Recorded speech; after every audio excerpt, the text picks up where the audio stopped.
our communities and country safe. Director Patel, Saralta,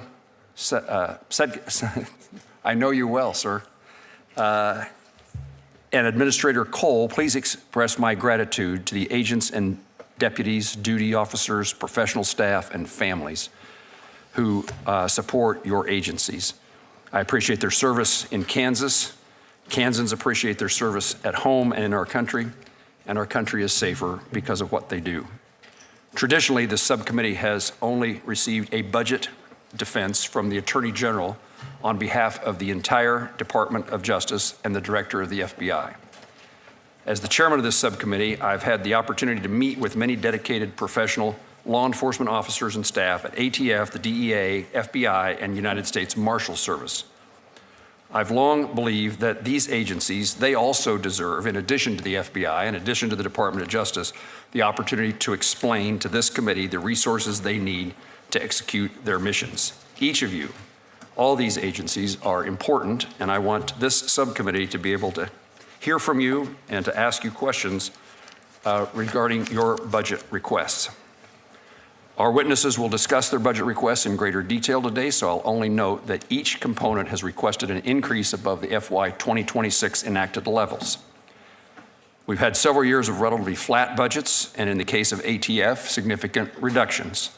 These agencies need additional resources to carry out their responsibilities effectively. I've seen firsthand the important work these agencies are doing in my home state, whether it's ATF expanding crime gun intelligence through its partnership at Wichita State University, DEA's effort to combat fentanyl trafficking and support law enforcement in rural communities across Kansas, the FBI's coordination with state and local partners as Kansas City prepares to host soccer matches during the FIFA 2026 World Cup, or the Marshals working alongside local law enforcement through fugitive task forces across the District of Kansas. Today's hearing is an opportunity for this committee to better understand the challenges facing each of your agencies, the resources you believe are necessary to carry out your missions, and how Congress can best support the men and women serving in the federal law enforcement. I appreciate each of you being here today, and I look forward to your testimony. Senator Van Hollen, you're recognized. Thank you, Mr. Chairman. I look forward to working with you again to write a bill that provides the resources the FBI, DEA, ATF, and the U.S. Marshal Service need to protect their core missions, ensuring the safety, security, and rights of the American people.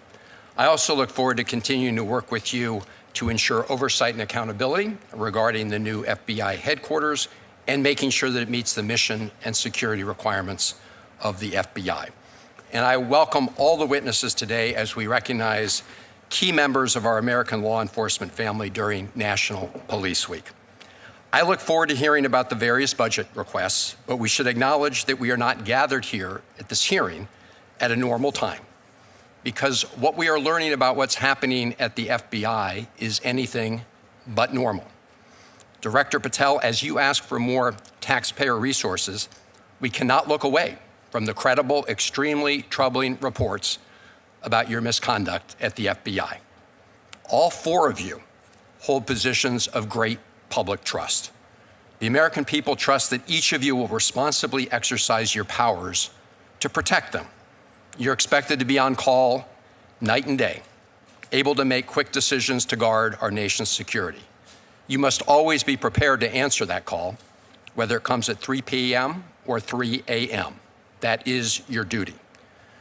Director Patel, I don't care one bit about your private life, and I don't give a damn about what you do on your own time and your own dime, unless and until it interferes with your public responsibilities. Being the director of the FBI is an awesome responsibility. And when your private actions make it impossible for you to perform your public duties, we have a big problem. You cannot perform those public duties if you're incapacitated. And Director Patel, these reports about your conduct, including reports of your being so drunk and hungover that your staff had to force entry into your home, are extremely alarming. If true, they demonstrate a gross dereliction of your duty and a betrayal of public trust. I cannot imagine ever having to worry about former FBI directors Wray or Mueller spending multiple weekends drinking heavily at the Poodle Room in Las Vegas. Now, I understand that you've denied these reports, and you will have a chance today here to challenge them. But the problem with your leadership does not end there. We're also witnessing a litany of other abuses. Political firings of trusted career agents whose only fault was following the facts and the law. That includes the firing of agents and staff from a special counterintelligence unit that monitored threats from Iran. Weaponizing the FBI to seek political revenge on former FBI Director James Comey and others.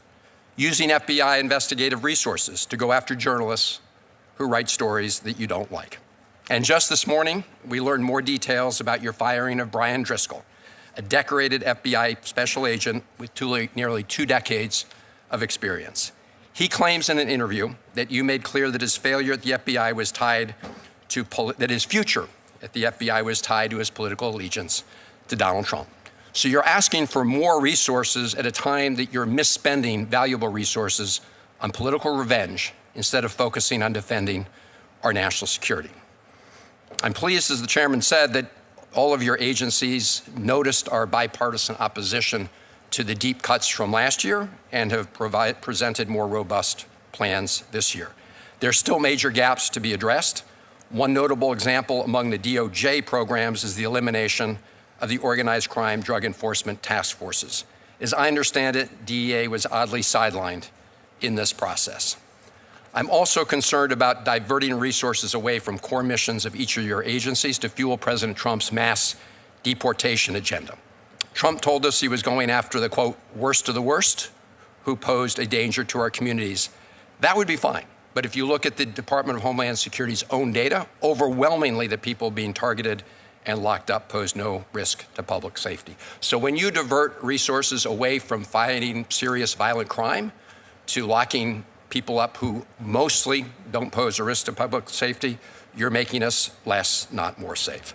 Let me close by thanking the thousands of law enforcement personnel, both local, state, and federal, who work tirelessly each day to keep us all safe. And I look forward to the hearing and discussion today. Thank you, Mr. Chairman. You're welcome. You're welcome, Ranking Member. I look forward to working with you as we work our way through these budget requests and our appropriations process. I now recognize our witnesses for their testimony, and I recognize the Director of the FBI, Kash Patel.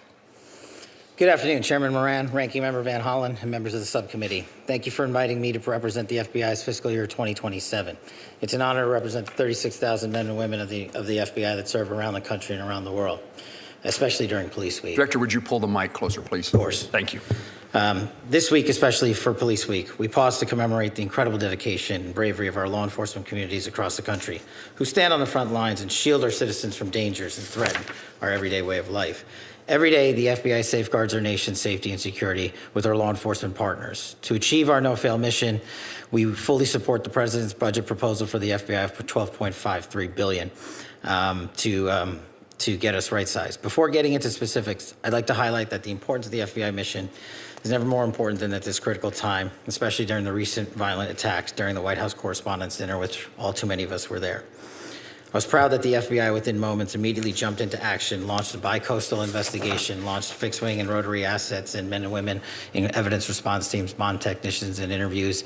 And within 24 hours, we had that evidence from California to Boston, back in Washington, D.C., and the individual was charged. That is truly exemplary work by the interagency and our state and local partners and the men and women of the FBI. Thanks to the brilliant personnel at the FBI, this year has been truly historic in the reduction of crime. It has been a record-breaking year. We have seen in 2025 alone a historic 20-point decline in the nation's murder rate. We also saw 44,000 violent offenders arrested by this FBI last year alone. To put that in perspective, that's twice as many violent offenders arrested in all of 2024. The FBI seized more than 2,200 kilograms of fentanyl last year. That's a 31% increase from 2024. That's enough to kill 180 million Americans across this country. The FBI arrested 8 of our top 10 most wanted fugitives in just 14 months. To put that in perspective, that's double the number of the entirety of the prior administration. We've made over 3,000 arrests and seized over 1,000 firearms at the border, including 90 high-value targets from Mexico brought here for prosecution. And through our leadership in the Homeland Security Task Force and the interagency, A 6-week effort led by the HSTFs contributed to 400 operations, 32 federal agents working it, and 91 metric tons of drugs were seized. We've also seen unprecedented progress in protecting our most vulnerable, our children. In 2025, we located more than 6,300 missing kids. That's a 30% increase from 2024. And we arrested more than 2,000 child predators and human traffickers in 2025. That's a 17% increase from 2024. We also wiped out 4 million pedophile accounts off the dark web entirely. And we also focused in on the 764 network, those who especially target our youth and are vulnerable online. And we saw a 500% increase in the arrest of the NVE community. In terms of national security, we've been equally aggressive on that front as well, on the counterterrorism side, on the domestic and homegrown violent extremist side. And there's no overstating that our work, the men and women at the FBI, proudly stopped 4 terrorist attacks in the month of December last year alone in California, Pennsylvania, Texas, and New York. We also stood up the NSPM Joint Mission Center, integrating intelligence and operational expertise across our agencies to disrupt political violence and domestic terrorism. We finally empowered our capabilities at the FBI with an AI advancement that the FBI workforce has not seen. This FBI is up using AI 230% across our enterprise. The Bureau is fully engaged in defending against cyber attacks from nation-state adversaries, criminals, and everything in between. Last year, our Internet Crime Complaint Center fielded more than 1 million complaints that totaled nearly $21 billion in losses based on cyber theft. We've also seen an increase in complex financial crime arrests, included 400 indictments, and seized over $1.6 billion in funds related to those crimes, a 65% increase. Maybe most impactful in terms of scams, the FBI has led the overseas operations in Cambodia, Thailand, and Burma, crippling the scam center compound stood up by the CCP, including the arrest of an individual responsible for $14 billion in scams alone. And we're scuttling these compounds one by one. Just last week in Dubai, thanks to the cooperation of the FBI and the Dubai National Police and MPS, we arrested 300 individuals, freed 2,000 people who forced into traffic labor, and shut down a $4 billion scam center that was operating to fleece Americans and seniors of their hard-earned dollars. The FBI's unique authorities on these front lines show that we're defending the homeland. Just last month, we extradited Zhu Zhuwei, one of the top 2 cyber hackers from Italy. They say we couldn't get him. They thought the CCP was going to get him, but now he's here in prison. Our work collectively on the counterintelligence mission speaks for itself. 43% more counterintelligence arrests in 2025 than all of 2024 from China, DPRK, Russia, and elsewhere. And as you know, Mr. Chairman, we are busy getting ready for protecting Americans from every event of the Olympics, the World Cup, the F1, the Super Bowl, as we drive into 2028. But this summer, all eyes are focused on the World Cup, and the FBI and DHS stand ready, learning from our valuable experiences and focusing on a 14-month lift to ensure everybody is taken care of when they visit our country for this World Cup event. Lastly, we have secured record-breaking achievements to include task force officers from around the country, including deputizing our own officers, reducing the task force officer pipeline from 14 months to 60 days, allowing men and women in law enforcement to work together at speeds that have never been delivered before.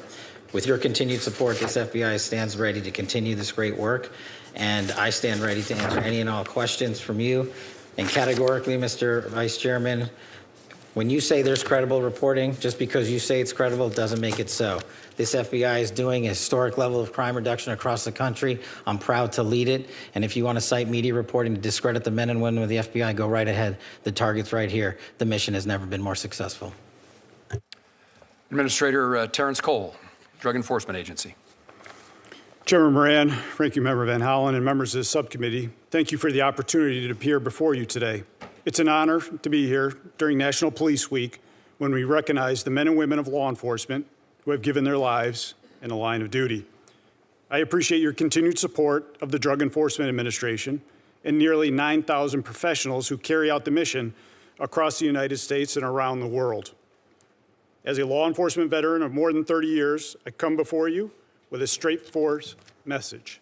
The threat we face today is unlike anything we've seen before. The DEA's mission has never been more urgent. Fentanyl continues to kill Americans at alarming rates. It's not just another drug threat, it's a weapon of mass destruction. Measured in American lives lost every day, it's produced and distributed by transnational criminal organizations that have industrialized death for profit. The Sinaloa and Jalisco New Generation cartels, now designated foreign terrorist organizations, are driving this crisis. They operate as a global enterprise. They use sophisticated supply chains, financial networks, and technology to move poison into our communities. They are well-funded, highly adaptive, and relentless. We have to be just as relentless in our response. And DEA is leading the fight. We're taking the fight directly to these organizations with aggressive, intelligence-driven enforcement. Our focus is clear: target leadership, break their command and control, disrupt supply chains, hold accountable those who profit from the addiction and death, including the global networks that supply precursor chemicals to make fentanyl production possible. And we are delivering results. In one recent coordinated surge, DEA and our partners made more than 600 arrests. We seized hundreds of kilograms of fentanyl, multi-ton quantities of cocaine and meth, hundreds of firearms, and more than $11 million in U.S. currency. Across our fentanyl operations, we've made thousands of arrests tied to trafficking networks, seized millions of fentanyl pills, removed hundreds of kilograms of fentanyl powder from circulation. Those numbers translate directly into lives saved. We're also seeing an impact at our community level. In one city alone, targeted operations with our partners led to the reduction in violent crime of more than 1/3, and a significant amount of drugs and firearms taken off the streets. Drug trafficking drives violence. When we dismantle these networks, we're not just removing drugs, we're making communities safer. We're also focused on the financial side of this fight. We're going after the money, including the use of cryptocurrency and other tools that these organizations rely on to move and hide profits. Our reach is both global and local. DEA operates in 82 offices across 62 countries and maintains a presence of 26 field divisions with more than 200 offices here at home. This allows us to attack the problem from source to the street. We do this work with discipline and accountability. DEA's workforce is a driven agency. We have nearly 9,000 employees on board against an authorized level of nearly 9,700 employees. That includes just over 4,000 special agents on board compared to nearly 4,800 authorized. We prioritize putting people where they have the greatest impact, on the front lines. We're also careful stewards of the taxpayers' resources. More than 80% of our budget supports mandatory costs like salaries. Only a small portion is available for operational work. That means every operational dollar has to count, and it does. We prioritize keeping agents in the field, focus our resources on action that dismantles organizations and removes drugs from our community. We measure success by impact. Networks disrupted, communities protected, lives saved. The President's budget reflects confidence in that approach. It supports DEA's mission, our results, and our stewardship of resources entrusted to us. At the same time, the threat continues to evolve. These organizations move fast. They exploit global supply chains, digital platforms, and financial systems. To keep the pace, DEA has to strengthen its capacity in intelligence, data, and technology. This means giving our agents and analysts the tools to connect information, identify networks, and act quickly. It means improving how we share intelligence with federal, state, local, tribal, and international partners. And it means making sure our workforce has what it needs to do the job. This is about enabling investigators to get out from behind the desk and onto the streets, where they have the greatest impact. Our mission is simple: protect Americans and save American lives. We do this by enforcing the law, dismantling organizations driving this crisis, and working with our partners across the country and around the world. The men and women of DEA understand what is at stake. They see it every day. They carry out this mission with professionalism and purpose. With your continued support, we will stay on the offensive. We will keep pressure on the cartels. We will continue to disrupt networks driving the fentanyl crisis. And we will continue to protect Americans with the resources you entrust to us. Thank you, and I look forward to your questions. Thank you, Administrator. Now, Director Seralta of the United States Marshal Service. Director. Thank you, Mr. Chairman, subcommittee members. Good afternoon, and thank you for the opportunity to testify on behalf of the United States Marshal Service fiscal year 2027 President's budget request. The United States Marshal Service occupies a uniquely central position in the federal justice system. While protecting the judiciary, we're also the enforcement arm of the federal courts, involved in virtually every federal law enforcement initiative. Further, we are the federal government's primary agency for fugitive investigations and have the broadest arrest authority among federal law enforcement agencies. The U.S. Marshal Service has been at the apex of federal judicial protection, investigation, and enforcement with vast mission responsibilities such as witness protection and prisoner management as well.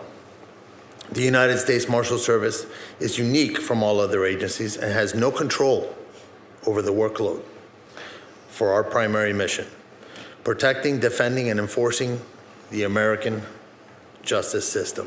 For example, we cannot control the number of threats to our protectees and the subsequent required protection details.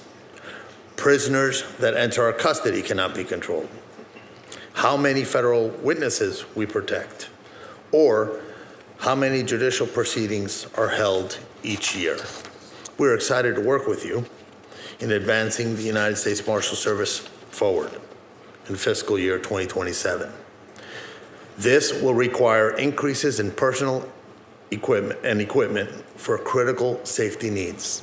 Our total budget request for nearly $5.2 billion includes, God bless you, $2.2 billion for salaries and expenses, $15 million for construction, and $3 billion for federal prisoner detention.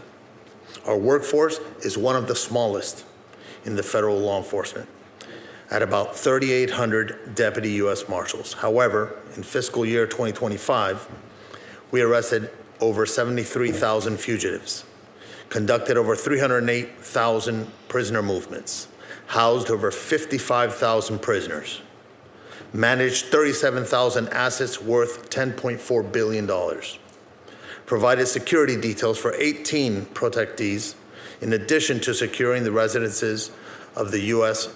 Supreme Court justices. Our continued success depends on our ability to provide the appropriate funding and personnel to support our missions. The fiscal year 2027 President's budget request maintains and advances funding for core activities. The U.S. Marshal Service requests program increases of $478 million for salaries and expenses appropriation to support the addition of 918 positions, of which 645 positions are for much needed Deputy United States Marshals. The budget request increases funding for judicial security and protective operations, establishes a protective equipment program, provides permanent resources for safe task forces, expands immigration enforcement, right-sizes fugitive task forces, and institutes a cyclical replacement of vehicles. One highlight of the U.S. Marshal Service budget request is one that is always at the forefront of my heart and this committee's concern, and that's the safety and security of our law enforcement officers. This morning, at the Marshal Service headquarters, we honored our fallen as part of our National Police Week ceremonies, recognizing officers who have lost their lives in the line of duty. We read the names of more than 300 of them. It is imperative that we provide the best equipment and training to aid in protecting our deputies while accomplishing our operational missions safely and successfully. I would like to discuss a matter of utmost importance: courthouse security and our construction appropriation. Unfortunately, the backlog of renovation projects to fix critical facility and security deficiency currently exceeds $484 million. Additional funding is necessary to maintain the infrastructure for the safety of the judicial officials, courtroom participants, the public, and our personnel. Lastly, The Marshal Service is required to house all detainees remanded to the custody of the Attorney General and must ensure sufficient resources are available for their housing and care. We have had some funding challenges in the last few years and appreciate the President's budget request of $3 billion. In closing, our continued success depends on our ability to provide the appropriate funding and personnel to support these vital functions. And so on behalf of the brave men and women of the United States Marshal Service, I thank you. Thank you. And now Robert Sakata, the Director of the Alcohol, Tobacco, Firearms, and I appreciate your attendance. Thank you. Good afternoon, sir. Good afternoon, Chairman Moran, Ranking Member Van Hollen, and members of the subcommittee. Thank you for the opportunity to discuss the President's fiscal year 2027 budget request for the Bureau of Alcohol, Tobacco, Firearms, and Explosives. I am truly honored to be here. ATF is the only federal law enforcement agency whose primary mission is combating violent crime. We arrest violent criminals, disrupt firearms trafficking networks that arm gangs and cartels, investigate bombings and arsons, and deliver world-class forensic and intelligence services to state and local partners, all while protecting the Second Amendment rights of law-abiding Americans. We are a small federal agency with roughly 4,600 employees, but we are mighty. Our actions speak for themselves. Since January 20th, 2025, ATF has arrested over 8,700 criminals and seized nearly 44,000 firearms. Approximately 5,100 were interdicted before they were trafficked into Mexico. Just over 2.7 million rounds of ammunition and more than 28,300 illegal explosives were also interdicted and seized as evidence. ATF also investigated more than 3,500 arson and explosives incidents and deployed the National Response Team to 22 callouts, including the Palisades wildfire in California. We completed more than 11,000 FFL inspections and processed nearly 856,000 firearm trace requests for our state and local partners. We've also been very busy making operational improvements to our e-forms processing times.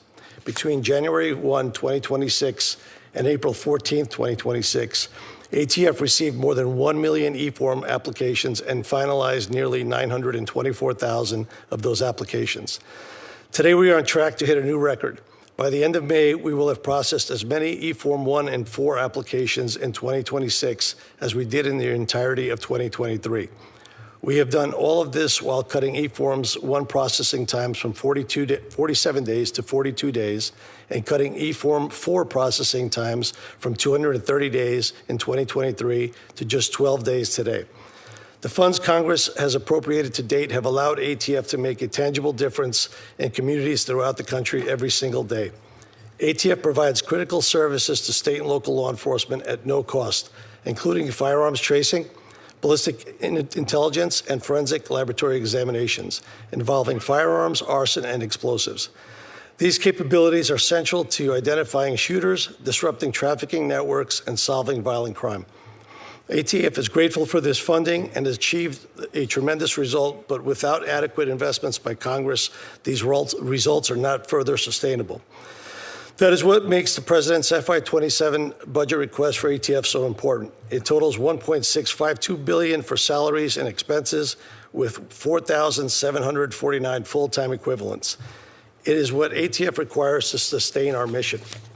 Notably, the administration's budget includes 2 program enhancements, $7.8 million for NIBIN and $25.8 million for combating gun violence. The NIBIN enhancement will enable ATF to replace aging ballistics imaging equipment and expand correlation services to additional sites. This would ensure timely investigative lead generation, allowing law enforcement to identify and apprehend violent offenders more effectively. The combating gun violence enhancement will enable ATF to add 86 positions, including 60 special agents, to support the expansion of firearms trafficking task forces along the southwest border and increase ATF's ability to identify, disrupt, and dismantle cross-border smuggling operations.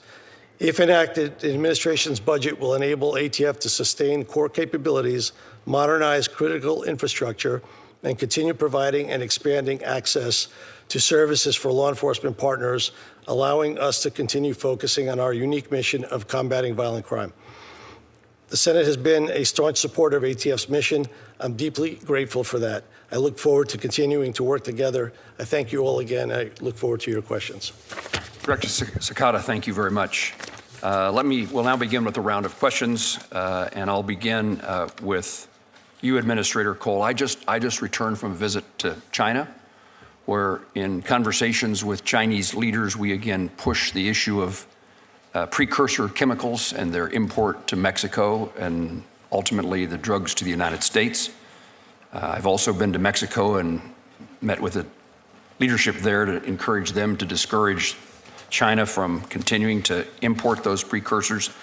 What's the DEA? What are you doing as the administrator to engage those foreign partners in China as well as other places, India, for example, to break down this supply chain?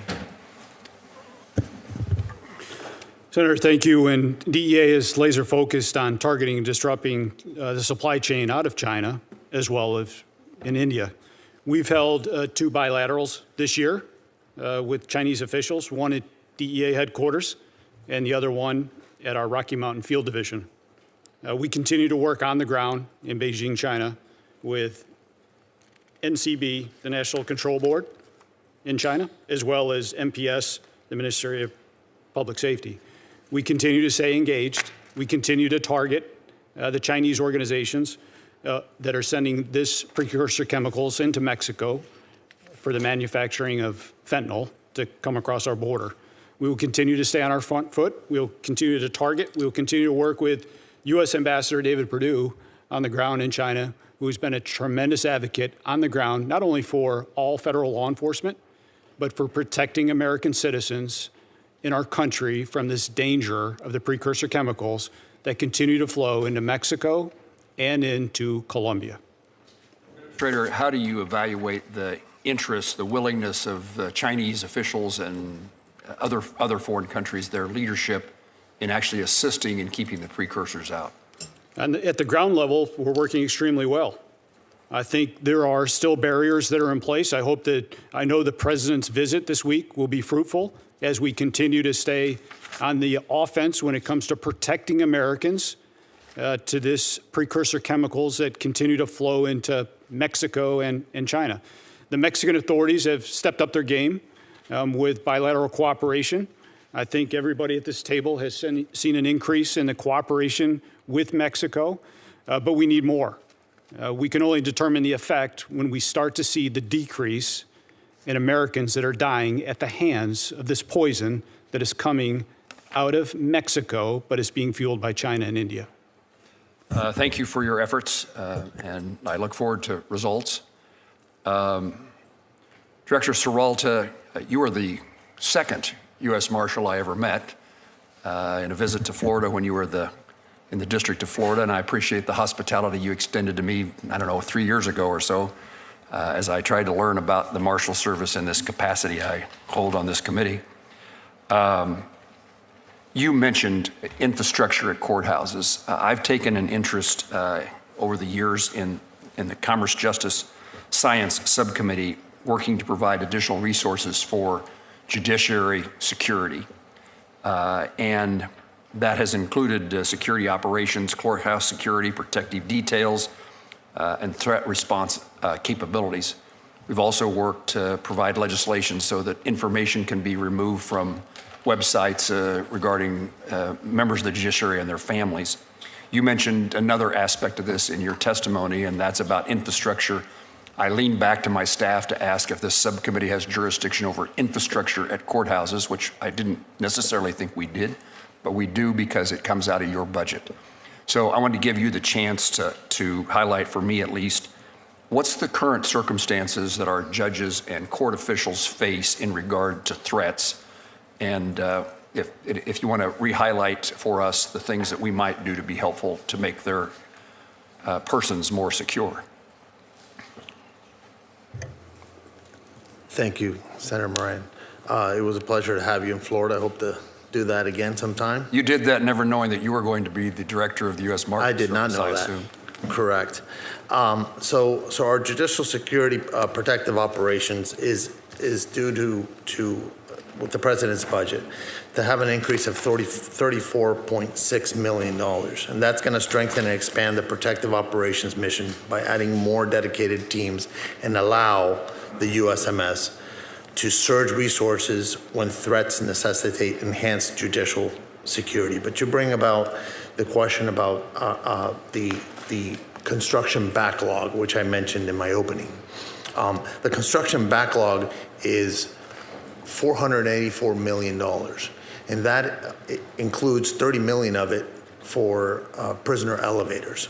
So anytime we have to take a prisoner through a different elevator or up the steps, we risk the prisoner injuring himself or someone being injured by having the prisoner walking in unsecure locations. So it is a serious concern. It is something that I believe goes to the judicial security as a whole.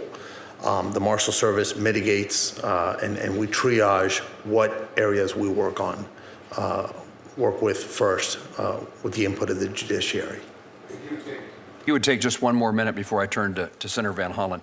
What threats, what's the significance of the threats members of the judiciary and their court officers face today? Is it changing? So for the last several years, there's been an increase in threats. Any threat that is a viable threat to a judge, to us, is serious business. It's something that we will investigate and arrest individuals and seek prosecution on.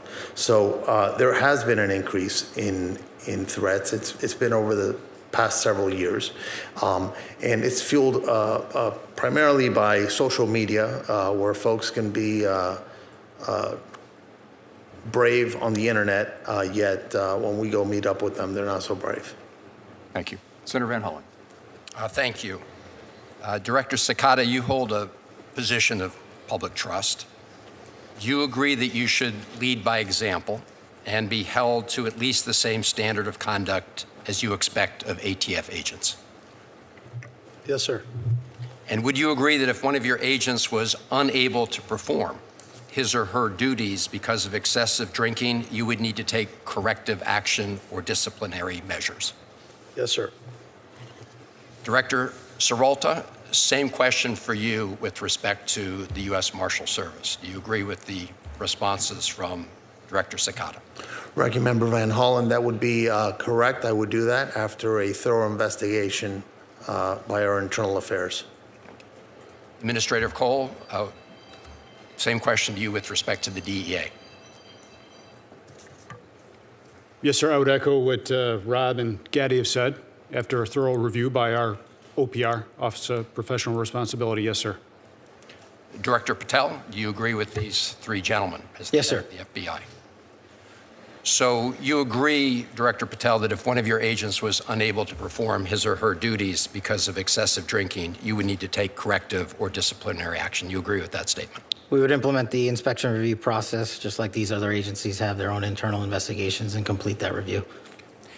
As I said in my opening remarks, I really don't care about your personal life so long as you are able to perform your public and official responsibilities, which are awesome responsibilities.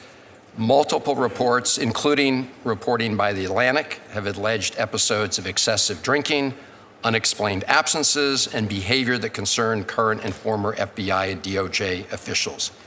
You have publicly denied those allegations and filed a defamation lawsuit. So today, as you testify before Congress, is it your testimony that those allegations are categorically false? Unequivocally, categorically false.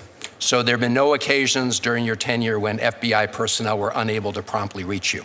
Absolutely not. You can ask my entire workforce. They hear from me at every single hour of the day, as do these great gentlemen here, as do the men and women of the interagency and state and local law enforcement and the White House. And so there have been no occasions when your security detail had difficulty waking or locating you, is that right? Nope, it's a total farce. I don't even know where you get this stuff, but it doesn't make it credible because you say so. I'm not saying it, Director Patel. It's been written and documented. You are literally saying it. No, I'm saying that these are reports, Director Patel. No, and unlike I your will baseless say, reports, Director the only person Patel, that was slinging margaritas in El Salvador on the taxpayer dollar with a convicted gangbanging rapist was you. You know, the only person that ran up a $7,000 bar tab in Washington, D.C. at the lobby bar was you. So the only individual in this room that has been drinking on taxpayer dime during the day is you. Director Patel, come on. These are serious allegations that were made against you. They're in a lawsuit that you filed. You drinking margaritas with a gangbanger is true and on video. It just goes to show you running a $7,000 bar tab at the lobby bar has been filed by your own office. This goes to show drink during the day. That's you. This is the ultimate example of hypocrisy. Mr. Chairman, I will not be tarnished by baseless allegations or fraudulent statements from the media. The fact that you mentioned that indicates you don't know what you are talking about. Now here, Director The only thing I know is you're the one drinking margaritas with felons. Actually, that's a false statement, and I'm asking you about your statements. I've answered that. And I'm asking you about a particular report. And it's not a report. Your testimony is, so let me ask you this. Are you willing to take the test, that it's called the audit test, that members of our active duty military and others take to determine whether they have a drinking problem? I'll take any test you're willing to take. I will take it, Director Patel. I'll take it. You ready to take it? Let's go. Yes or no? Let's go. Side by side. I'll take it. All right. I think that the fact that you're so, have you ordered polygraph tests of members of your team to determine how that story came about? The FBI conducts polygraph tests all the time. No, have you ordered polygraph tests for members of your team to determine who was the source of the stories that I'm asking you about? I don't order any polygraph tests. There's an internal inspection review process for any and all leaks, especially of baseless information at the FBI, that's been in place for the last 30 years. Those processes are followed by career intelligence and agents on the ground. So I'll take that as a yes, since you said that these were unauthorized disclosures. I have another round of questioning regarding your firing people who were important to gathering intelligence with respect to Iran, but I'll wait for my second round. Thank you, Mr. Chairman. Senator Collins, we're pleased to have the chairwoman of the full committee with us. Thank you very much, Mr. Chairman. Director Patel, the proliferation of illegal marijuana grow houses connected to transnational criminal organizations originating in China is an ongoing problem in the state of Maine. A DHS memo in 2023 estimated that Maine had as many as 270 Chinese-backed illegal marijuana operations, producing up to an estimated $4.3 billion in illicit revenues. Since then, thousands of pounds of illegal marijuana have been seized, primarily because of the tireless work of our Maine sheriffs and local law enforcement in Maine. One other side effect of these illegal grow operations is they usually destroy the houses in which they're located, which exacerbates the housing shortage in my state. Last year, you testified that the FBI would be sending more resources to the field, specifically to Maine, to combat these dangerous operations. I speak with Maine sheriffs frequently about this problem, and they have reported some improvement in federal interest and participation. For example, federal support has been critical to track money laundering, which is often linked to these operations, and in providing interpreter services to question individuals who are arrested, who often appear to have been trafficked and forced to work and live at these sites under hazardous conditions and don't speak English. Bring me up to date on how the FBI is working to address these dangerous grow houses that are operating not just in Maine, although we're a particular target, but Oklahoma, California, and other states as well. It's essential that we have support from FBI, from DEA, from Treasury. This has to be an all-of-government effort to close these operations down. Senator, I couldn't agree with you more. And what we did since you and I we've spoken in between you last year in this hearing, but the HSTFs that we stood up, the Homeland Security Task Forces that we stood up in 59 locations across the country, co-led by DHS and FBI, have specifically targeted the marijuana grow house operations, especially tied to the Chinese. There's two problems there.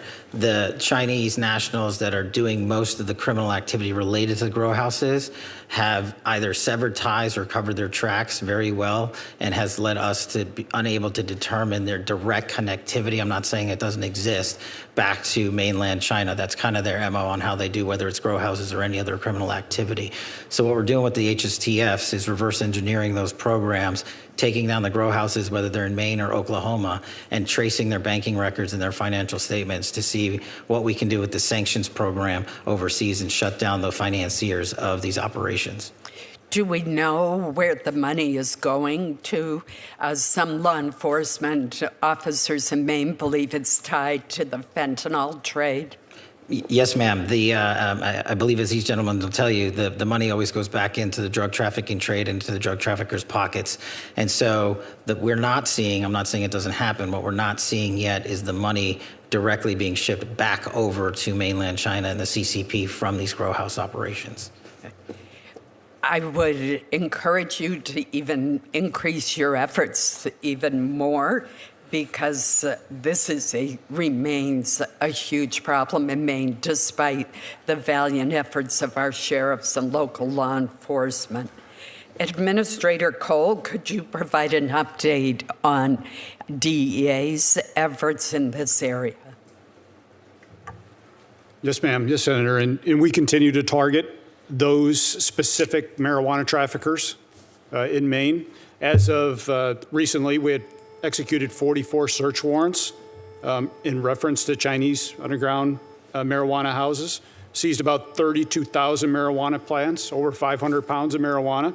And as we continue to trace the Chinese underground banking system, where the funds are being fueled, as the Director Patel had said, they're often using crypto as the instantaneous transfer of wealth.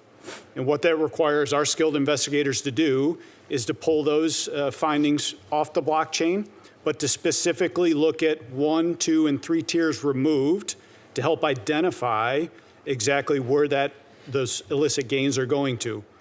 We continue to stay on the offensive. Recently, with our Bangor, Maine office, we've identified up to 250 potential locations where this is occurring. So this is ongoing cooperation with our state, local, tribal partners and our federal partners, not only through our efforts, but the efforts of the Homeland Security Task Force that has come together. We will stay on the front foot. We will continue to target and investigate and bring them to justice. Unfortunately, they are embedded, which requires long-term, complex conspiracy work to continue to eradicate not only the poison of the narcotics, but the environmental dangers that they bring to these grow houses. So we will continue. We will keep you posted, Senator. My team is happy to follow up with your team to give you progress and update reports. Thank you. What I have found is a lot of time, constituents who live near these houses know what's going on. I mean, all of a sudden, the windows are covered. They see people going in and out at odd hours. They can smell, in some cases, the marijuana. These are not the licensed operations that are legal in Maine. These individuals are not following any of the rules, and they are operating illegally and causing tremendous harm. The fact that your latest reporting shows that there's still 250 houses, and that's probably an underestimate, it shows how incredibly serious this problem is. And again, think of the affordable housing crisis in Maine, in Oklahoma, and other states. These are houses that become uninhabitable because of the amount of black mold that is usually inside of them. So I hope you will continue the task force effort, because this really requires an all-of-government approach. Thank you. Thank you, Mr. Chairman. Thank you, Senator Collins. Senator Shaheen. Thank you, Mr. Chairman, and thank you to each of our witnesses for being here today. Director Cole, I'd like to begin with you. And I'm very pleased that the New England Drug Lab, which is located in Londonderry, New Hampshire, has now opened, not officially, but soon. And it's soon going to start processing samples. But I am concerned about the staff capacity for that lab. And I understand it's going to take about 50 full-time personnel once it's fully staffed. And it's the 8th regional DEA lab. So can you tell me how many positions the DEA needs to fully staff all of its labs, and whether you have requested money in the budget to do that? Senator, thank you for your support of the DEA lab and the funding to go along with it. We are happy to report on time and within budget. Right. Two things you often don't hear in government, but on time and within budget. We are looking forward to being the subject matter experts in building that capacity there. Chemists, fully on board. We are ready to go. We are currently hiring the fingerprint specialists that are going to be required, but we're committed to have that lab fully staffed to service the men and women of local, state, and tribal law enforcement as they continue to identify new synthetic strands of opioids that continue to arrive in the United States from Mexico that are being fueled by China. It's important to realize that as we continue to identify these strands and push out these PSAs, we have a recent PSA, public service announcement, that went out last week regarding 3 more strands of synthetic opioids. This yes, lab is... we're seeing that in New Hampshire, and we're very concerned about it. But so you're comfortable that the money that you've requested in the budget would fully staff not just our lab in New England, but all of the other 7 labs? Yeah, so the great thing about DEA with the chemists, they are the highly fully staffed core series at DEA at almost 97%. We have a class in session right now of 17 more chemists coming on board. So I'm very confident that we are going to be staffing levels at 98, 99% right within the next few months. Yes, ma'am. Well, thank you. That's very good news for us. And the New Hampshire delegation is interested in being helpful in any way we can. Director Serralto, I know that you said that at the Marshal Service you can't really control much of the work that you have to do, that you have to handle whatever comes your way, but you can control what you request in your budget. And I noticed that your budget request increased funding of more than $152 million for immigration-related activities, but only, I think you said, $34 million to increase judicial security. And I am concerned that given the increase in criminal activity against our federal judges, that, as you point out, the threats to them are problematic. So can you talk about why the dramatic increase in immigration funding, but only, about a quarter of that to handle judicial security, when that's a major aspect of the work that you all do? Thank you, Senator Shaheen. I appreciate that question. So our immigration ask for $152 million expands the USMS's participation in the Homeland Security task forces, whose mission is to disrupt transnational criminal organizations. It also provides funding to support the USMS's increased workload in our traditional missions. So the efforts of our immigration work as a nation are going to add to the cost of the Marshal Service's processes. I understand, but we've just passed billions of dollars for immigration activities and no additional funding in the Republican-passed reconciliation bills to address judicial security. And given, as you point out, the threats to judges across this country, don't you think it might be better to rely on the billions that are in those bills to address immigration and refocus those dollars for the Marshal Service on judicial security and courthouse security? Well, Senator, I can tell you the Marshal Service could use the money for the security situations with our backlog in construction. That is a big number. That's $484 million. Right, I understand that. So who made the determination that you were going to increase immigration funding by such a large amount? Well, in staffing the HSTFs, the president has given us money to be able to staff those HSTFs. So it is so that we don't take away from judicial security. That's why the number's higher. Our judicial security protective operations has gotten a $34 million, or the budget proposes a $34 million addition. No, I understand, but the $152 million I understood was also an addition. My time is out. Thank you, Mr. Chairman. Thank you, Senator. Senator Graham. Thank you. Mr. Cole, what would you say to anybody who wanted to abolish the DEA?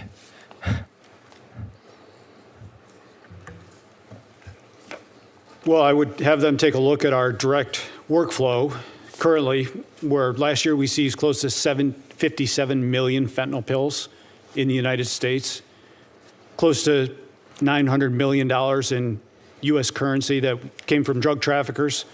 The foreign footprint that we currently have, you would have cartel members celebrating all over the world, designated terrorists celebrating all over the world that the DEA was gone. That's a good answer. So terrorists and drug cartels would be celebrating. So I just want to say to the men and women of the DEA, thank you. I think you make our lives eminently safer. You're doing things that most of us wouldn't want to do in the shadows. So I just wanted to get on the record my view that you perform a very important function. Director Patel, when you look at the threat streams against our country, are they going up or down? The threat streams over the last year in general have gone up over the last few years, which is why you've seen the resulting amount of violent criminal arrests. If we're arresting 44,000 people, which is twice as many as the year before, that's because there's a lot of violent criminals running around America. But the good news is that the FBI, along with these men and their agencies, are doing the work and arresting people at record levels: gangbangers, narcotics traffickers, sex traffickers, terrorists, and those that pose the greatest threat to our national security. During the Biden years, they say 11 to 15 million illegal immigrants came into the country. Are you familiar with that reporting? Yes, sir. So what are we supposed to do? Just ignore it? Well, you don't want to ignore it, do you? not at the FBI, no, sir. Good. I mean, if you had 11 to 15 million people coming in illegally, you'd want to push back. Do you agree with that? Absolutely. We have pushed back. Actually, we've reduced violent crime in every one of our 50 states by an average of 10 points. Yeah, so you got to plus up the resources to deal with what happened, what I would consider a virtual invasion of our country by illegal immigrants. And to all of you on the front lines, thank you. I mean, the idea that we wouldn't want to do that astounds me. I mean, we got to get, control over our country again. Director Patel, when it comes to systems, do you think the country would be well served to have a law like I'm proposing called Logan's Law that would require states to report to the Attorney General of the United States the results of all cases involving violent crime where you could get 6 months or more, to include the charge and the plea bargain so we'd know better about soft on crime prosecutors and judges?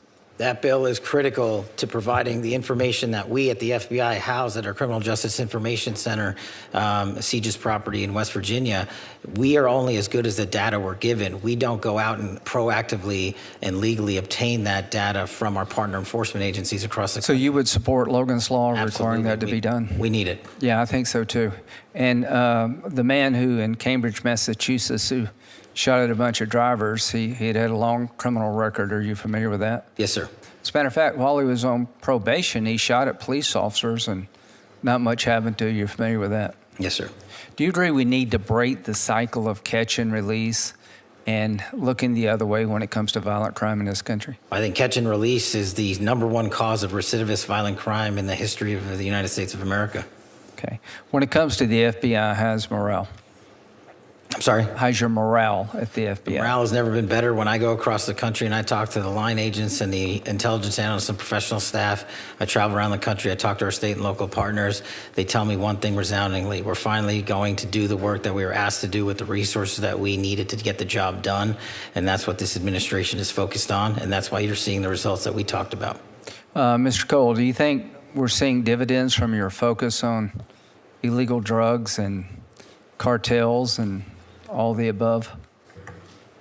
Absolutely, Senator. And we will stay on the offensive, whether it's taking Nicolas Maduro out of Venezuela or capturing the next Chapo or helping coordinate the next Mencho operation. We will continue to target those foreign terrorists that are killing Americans. Do you agree that the Maduro operation not only was flawless, it sent a new message that a new sheriff's in town and created deterrence we haven't had before? I think it sent one great message to everybody in the Western Hemisphere and the dictators and foreign terrorists around the world that they will be held accountable for sending this poison to the U.S. Thank you all very much. Senator Coons. Thank you. Thank you, Madam Chair. Thank you, Chair Moran, Ranking Member Van Hollen, Senator Murkowski, and I appreciate each of our witnesses for being here today. During National Police Week, I just wanted to express my particular appreciation for the men and women of each of your agencies. When I was county executive, I was responsible for the second largest law enforcement agency in our state, and our partnerships with Marshals, ATF, DEA, FBI, and many other elements of federal law enforcement were really critical to our investigations and working to advance security in my home community. In just the last few months, the Newcastle County Police have worked with the FBI to arrest a suspect who had both plans and weapons to carry out a mass shooting at the University of Delaware. Worked with DEA to investigate methamphetamine distributors. Worked with the Marshals Service to arrest a suspect with a warrant out for attempted murder. These are just a few brief examples. I have other topics to get to, but if each of you could just briefly tell me, what are your plans for strengthening your partnerships with local law enforcement, and what more do you need from Congress to execute on those plans? Director Patel. Thank you, Senator. One thing we always need more of is data from state and local. Anything we can do from a legislative perspective at the federal state level to get us that data so we can ingest the data and get it back out to our partners, that's critical. What we're doing to expand specifically at the FBI, for the first time ever, we stood up our LEPIC, our Law Enforcement Partner Engagement Council. So I didn't want to just hear from police officers from around the country by email and phone call. I embedded 10 officers and sheriffs and tribal officers permanently at the FBI because they're the best connected. And so for us, that's the best way forward, along with getting out into the field and making sure our field partners see and feel us and touch us and tell us what their problems are. Thank you, Director. Senator, more connectivity to our state, local, and tribal partners is the utmost importance at DEA. Due with the significant change in the landscape with synthetic opioids, with more methamphetamine pills coming in, more cocaine coming in, it's important that those state and local counterparts, the men and women that are on the front lines every single day, have the same intelligence and the same information that the DEA does. Part of this is coming from our capacity to build foreign partnerships. The amount of foreign partnerships and people we have downrange in Mexico and Colombia, that intel is critical to the beat officer that's working in rural areas. So we have to continue to be better partners, continue to be more engaged, and respond when they call for help to address violent criminal activity. Director Seralto, I'm going to interrupt myself. I appreciate the work that you and the Marshal Service do to keep federal judges safe, but there's thousands of state and local judges who don't have the same intelligence network, the same resources. I'm proud to co-sponsor a bill with Senator John Cornyn that would create a new state Judicial Threat Intelligence and Resource Center. It would provide security assessments for local courts and help local law enforcement make assessments about how to keep judges' homes safe and how to keep court personnel safe. It's passed the Senate unanimously. Do you have any opinion about whether or not the House should take it up and whether or not partnering with state and local court systems would help advance judicial security in this country. Senator, thank you. Thank you for your work on that. My opinion will be is that any judge that we can keep safe, whether it be in state or the federal bench, we should keep safe. To that end, I'll tell you, judges make decisions that are life-changing, sometimes to themselves. So 50% of the time, someone is upset with the judge's decision, right? Yep. Whether they win or lose. And that's something that we need to keep in mind. The justices, judges, the judiciary are the pillars of our country. I look forward to working with you on protecting and promoting judicial security. Director Patel, reauthorization of Section 702 is something I've previously grappled with, but we've not heard at all from officials from the FBI or the other intelligence agencies testifying about the proposed 18-month clean extension. Were you invited by Chairman Grassley to testify before our committee about Section 702? What I recall, Senator, is that we in the FBI team have been providing briefings pursuant to the chairman's request. So we've done at least a dozen in the Senate and at least half a dozen or more in the House, including myself and Director Ratcliffe personally. Okay. I have not participated in or benefited from any of those briefings. And doing oversight on the reforms that were put in place and how closely they're being followed is critical to my concluding whether or not I'll vote for an extension. Director, I have to ask you one last question. You attended the Olympics in Milan. How much did your trip cost, and to what extent did that help you carry out your mission as director of the FBI? I greatly appreciate the question, Senator. As you know, the FBI and DHS are responsible for the security of the Olympics, the World Cup, the F1, the Super Bowl, and everything else. We had 250,000 Americans travel to Milan. We're proud that we stood up our jock there and had 0 major security incidents involving American citizens.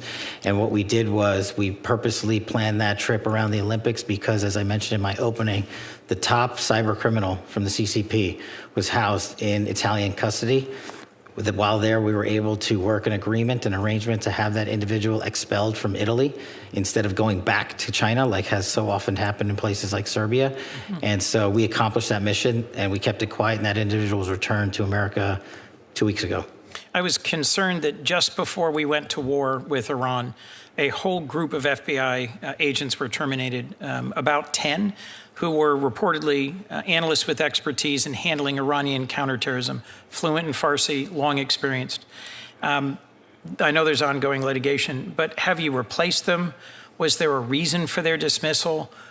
Do we have the capabilities we need to protect the United States while there's an ongoing war in Iran?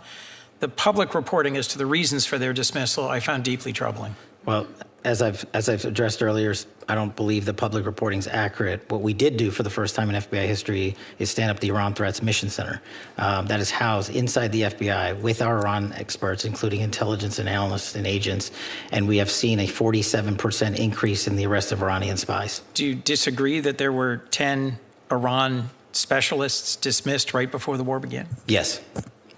Senator Haggerty. Thank you, and I want to thank all of you here today to testify, and particularly I want to thank your staffs for what they do for our nation, and more importantly, I want to thank you from the people of Tennessee, specifically what you've done for the people of Memphis. Just very, very much appreciate your efforts. I'd like to talk with you all about how this administration is making Americans safer and how it's demonstrated its capacity through its transformative impact on crime in a great city, Memphis, Tennessee. Memphis boasts a rich cultural history, wonderful people, and community leaders that are dedicated to their city. It's a hub for major logistics and medical device manufacturing, and it's now also home to advanced technologies like XAI. But it's been troubled by serious violent crime. Director Patel, I remember in December of 2024, we had a conversation about how Memphis needed an all-hands approach to deal with this situation. And I asked you at that point, when you were contemplating coming in to run the FBI, if we could get help from the world's most sophisticated law enforcement agency to revitalize the city of Memphis. And you were overwhelmingly supportive of that, and I can't tell you how much I appreciate it. In fact, I was so honored to host you in the spring of 2025 in Tennessee as we let unfold the plan that would actually help rescue Memphis. And it later became the Memphis Safe Task Force, but it started out under the radar with the efforts that you put in place. And I thought I would just get you to expand for the benefit of this committee, the efforts of the task force, how it was ultimately supported and how it laid the blueprint for, again, becoming the Memphis Safe Task Force that we've seen today. Well, you're absolutely right, Senator. It was an interagency lift by the task force that's led by these gentlemen here on this committee, working relentlessly to safeguard not just Memphis, but places like Washington. But I thank you for highlighting the FBI's work. Before the task force was stood up, the FBI launched Operation Viper and Operation Summer Heat. And what we did is launch and deploy and surge assets across the state of Tennessee, but specifically in Memphis, to cripple the localized street gangs, the firearms capabilities, and drug trades that were just everywhere. And for those that don't know, I know you know it, Memphis had the highest per capita homicide rate in the country. And now we've reduced that by, I think, 54%. Yeah. So what we did was we set the ground. We set this phase 01 operations with the FBI on the ground. And thanks to the brilliant leadership of Director Serralta and the President's task force, we completed that mission. We're doing Operation Viper in 24 separate states because we want to replicate what we did in Tennessee to everywhere else. And so we're welcome to partner up with anyone that wants to replicate that. I applaud that. I'd just like to say, though, I've seen the great success, and I know more to come, but to make certain that it's permanent, Director Patel, I want to make certain that you've got the resources and the flexibility that you need from this committee to make that happen. Anything that you'd like to advise us that you'd like to see to achieve that objective? Well, thanks to you and the leadership in Tennessee, we just opened up our new office in Memphis to permanently assure the citizens of Tennessee that we're not going anywhere. And the budget request enhancements that we've put in place will allow us to hire the agents that we need to fill those billets across the country. Yeah, that's a nice reversal from previous policy. Thank you. And thanks for all of the effort. Director Serralta, I'd like to turn to you. Certainly things didn't stop with the FBI's crime task force. That effort laid the groundwork for the president to issue an executive order establishing Memphis Safe. Director, given your direct involvement, can you walk me through the results of Memphis Safe Task Force from your perspective and where you see it going from here? Thank you, Senator. Thanks to your support and that of your colleagues and local government there as well. It's been highly successful. So the president's decisive action in Memphis proves that when federal government partners with local government leaders, we can turn the tide against failed experiments in criminal justice reform and make America safe again. Since launching on August 1st, 2025, and as of April 30th, 2026, I am pleased to report that the operation has yielded 8,701 total arrests by federal officers, averaging 40 per day, including 64 for homicide, 957 for narcotics, and 791 for firearms violations. We've seized 1,426 illegal firearms in Memphis alone, an average of 6 per day. That could have fueled more shootings, assaults, or worse in that city. I'm looking actually at one of the records. We had a daily report on this, and I would commend this to my colleagues. This is amazing work that you're doing. Thank you, Director. I hate to cut you short, but I just would like to ask you one other question. It's a glaring example to me when you have cooperation from a state, from a city, what can happen in the results that you just went through, dramatic improvement. Rather than calling our law enforcement Gestapo like we've heard in some other parts of America, we've embraced the help and the results have been dramatic. And I'd just like you to share with us the response that you've received from the people of Memphis. So it's 31 agencies working together. That includes state and local and federal. And the operation has had significant positive impact on the lives of the Memphis residents. The city residents and visitors are now visiting the downtown area. Local businesses are rallying back. There's been large-scale public events have also shown improved safety outcomes. That was demonstrated in December with the St. Jude Marathon, which hosted about 22,000 runners, and not a single burglary was reported that day. and that's different and compared to other years. Perhaps the most telling is one of our Special Assistant United States attorneys recently reported that a traveling emergency room doctor expresses appreciation for what the task force has done. He said that in recent years past, he would have approximately 3 to 5 gunshot wound victims per shift. And now he sees an average of 1 gunshot victim every 3 or 4 shifts. It's dramatic. We've made an amazing impact, and the fiscal year 2027 President's budget request includes a vital program increase for us, $76 million for 200 positions. This is to have that staying power that you were talking about earlier with Director Patel. Thank you, Director Siralton. I just want to say again, I want to thank all of the employees of the 31 agencies that have made Memphis safe again. It's an example that I hope my colleagues here on the committee will look to and say this is a true example of where cooperation can make a difference here in America, and you have transformed a city for us. Senator Murray.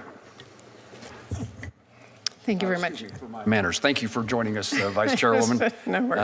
And I appreciate your presence. Thank you very much, Mr. Chairman. Director Patel, I want to start by recognizing important work by the FBI to crack down on fraud.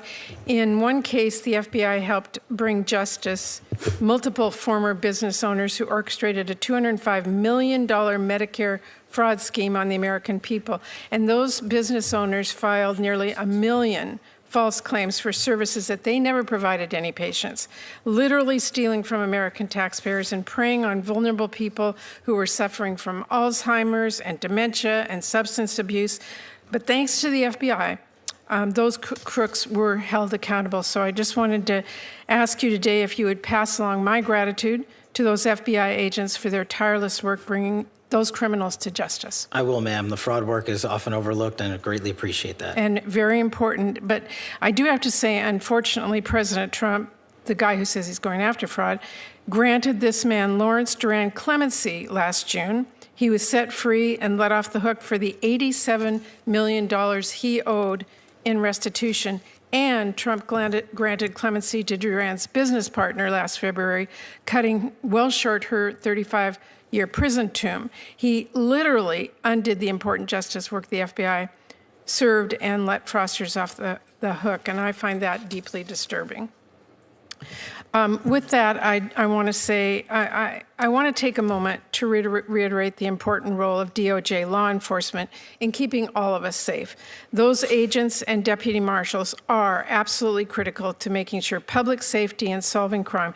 But I worry that instead of pursuing these child abusers or terrorists or drug traffickers or other criminals, you have our agents spending time carrying out Stephen Miller's mass deportation agenda and harassing families and children. I want to ask you, Director Patel, how many FBI agents have been reassigned to work on immigration enforcement? No one at the FBI has been reassigned to work solely on immigration, ma'am. Well, I would differ with you because according to the Cato Institute, more than 2,000 FBI agents were reassigned to work on immigration enforcement in 2025. By the way, it's not just the FBI. More than 2,000 agents from the DEA, more than 600 from the Marshal Service, and more than 1,000 ATF agents are spending their time on immigration enforcement.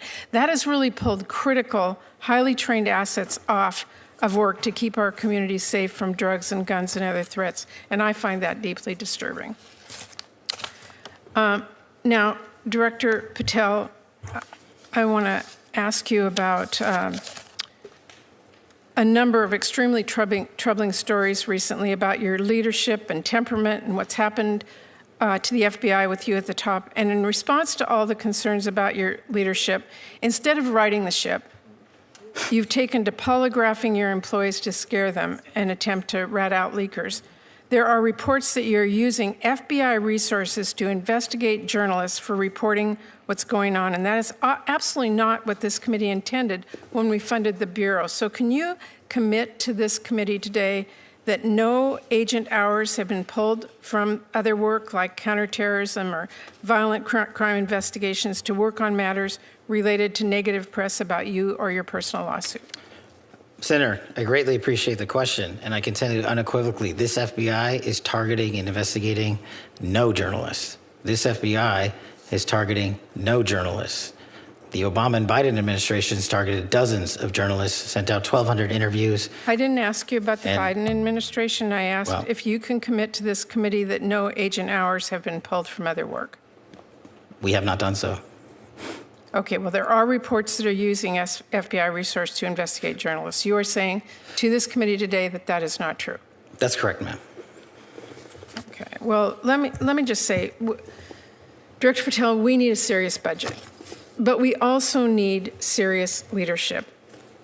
And I will say this, there's one clear priority in Trump's overall budget, and it isn't law and order, it is war. Because while Trump is proposing cuts to programs that really do keep people safe, he wants to increase war spending by $500 billion.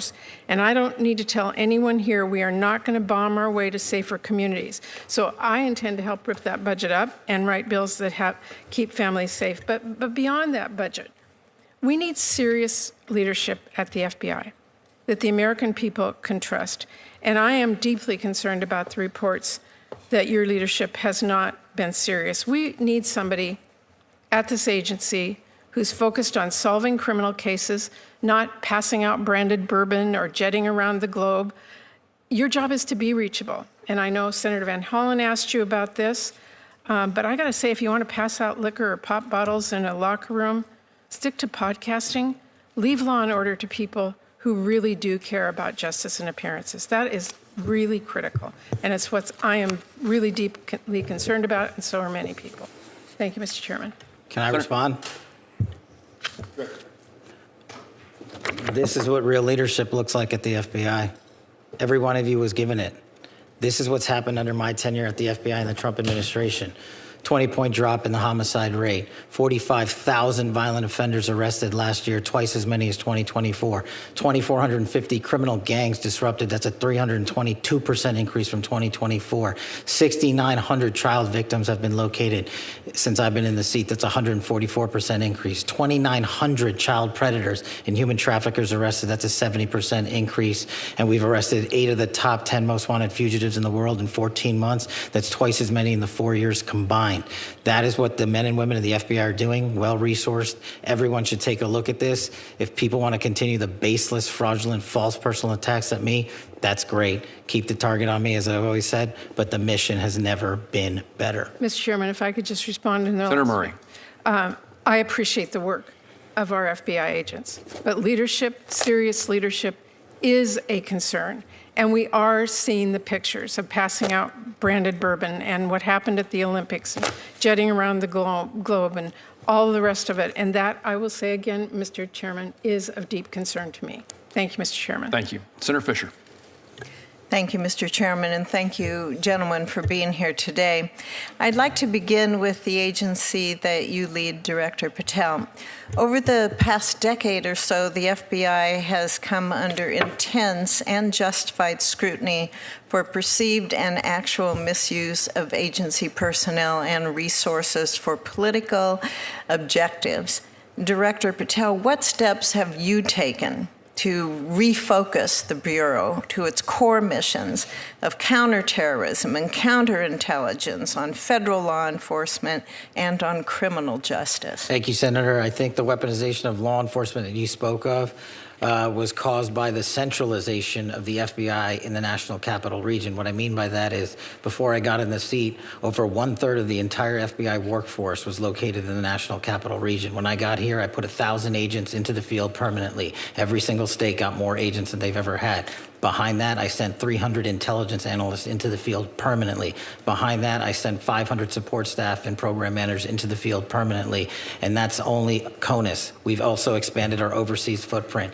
So decentralizing the bureaucracy of Washington, removing the red tape in the bureaucracy, putting agents in the field in Nebraska and everywhere else is how we're getting the mission done. And no one at this FBI is allowed to politicize or weaponize law enforcement. If you do, you don't get to work there anymore. Thank you. We all know that our country faces mounting and increasingly complex threats to our homeland from foreign adversaries and domestic operatives who are acting on behalf of these malign foreign interests. These adversaries have seized on several recent global conflicts to try and undermine America's geopolitical interests by sowing fear and dissension here at home. The FBI is tasked with investigating foreign and domestic threats to the United States. Director, can you tell us, how is the Bureau coordinating with other federal, state, and local law enforcement agencies, other members of the intelligence community, and the military to monitor and mitigate threats to our homeland? What we've done specifically with the Homeland Security Task Force in 59 separate locations is bring in every single agency into one roof and centralize the collected intelligence that they all piece together with their state and local partners. That's critical to the mission set. We've also done things like stand up the C4, the Counter Coordination Fusion Cell in Southwest Arizona, specifically targeting the drug trade with embedded DOD on a DOD facility, on DOW facility. So we're leveraging all capabilities across the board. Our CIA and CT work could not be stronger. We have 2,000 terrorism cases at the FBI. Our CI work has expanded, not gone down. As I've said, we've arrested 44% more espionage actors from China, Russia, and the DPRK and Iran alone. And we're doing that because the interagency, including the intel community, is finally providing us with ways to turn information and intel into evidence that we can use in a court of law. Thank you, Director, and please thank the members of the FBI for me as well. Administrator Cole, from the Chinese precursor chemicals to the cartel-facilitated cross-border smuggling efforts, the global supply chain undergirding that illicit drug trade has posed a serious challenge for federal law enforcement. And the DEA and other federal agencies have made outstanding progress in exposing and disrupting various aspects of this often opaque and disturbingly well-resourced network. Administrator, I was on a codel with the chairman of this subcommittee in China, and the precursors to fentanyl is something that we brought up to various officials in the Chinese government. Have you seen a change in the illicit drug trade in recent years, and especially with your time at the agencies? What are we seeing on the ground? At the ground level, the teams are working extremely well, not only in China under the ambassador's leadership, but as we continue to target the Mexican cartels, Sinaloa and CGNG, that receive the precursor chemicals. We need to make sure that we keep an eye on the northern border as well. We see more precursors coming into the Port of Vancouver, coming into Canada, and the Canadians, with the Mexican cartels in country, have started producing and manufacturing fentanyl in Canada. In the last 2 months, there's been significant seizures of fentanyl in Canada. Do they cross our country to get there? They How do arrive they at the arrive in there? Port of Vancouver. Okay. And then they transition through Canada to the different source locations for manufacturing production, and then it comes across our northern border. It's something that everybody at this table is worried about. We continue to keep the pressure on China, on India, continue to target the leadership in the cartels, but very conscious of what's going on the northern border as well. Thank you, and thank you all for the work that you do. Thank you, Mr. Chairman. Senator Reid. Thank you very much, Mr. Chairman. Director Sakata, you've been neglected. I can't let that go. First of all, let me thank you for your, I calculate, 20 years of service in the ATF. And prior to that, as a police officer in New York and Plainville, Florida? In Plantation, Florida. Plantation, close enough. Yep.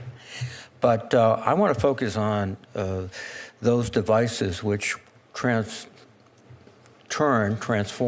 a semi-automatic rifle into an automatic rifle.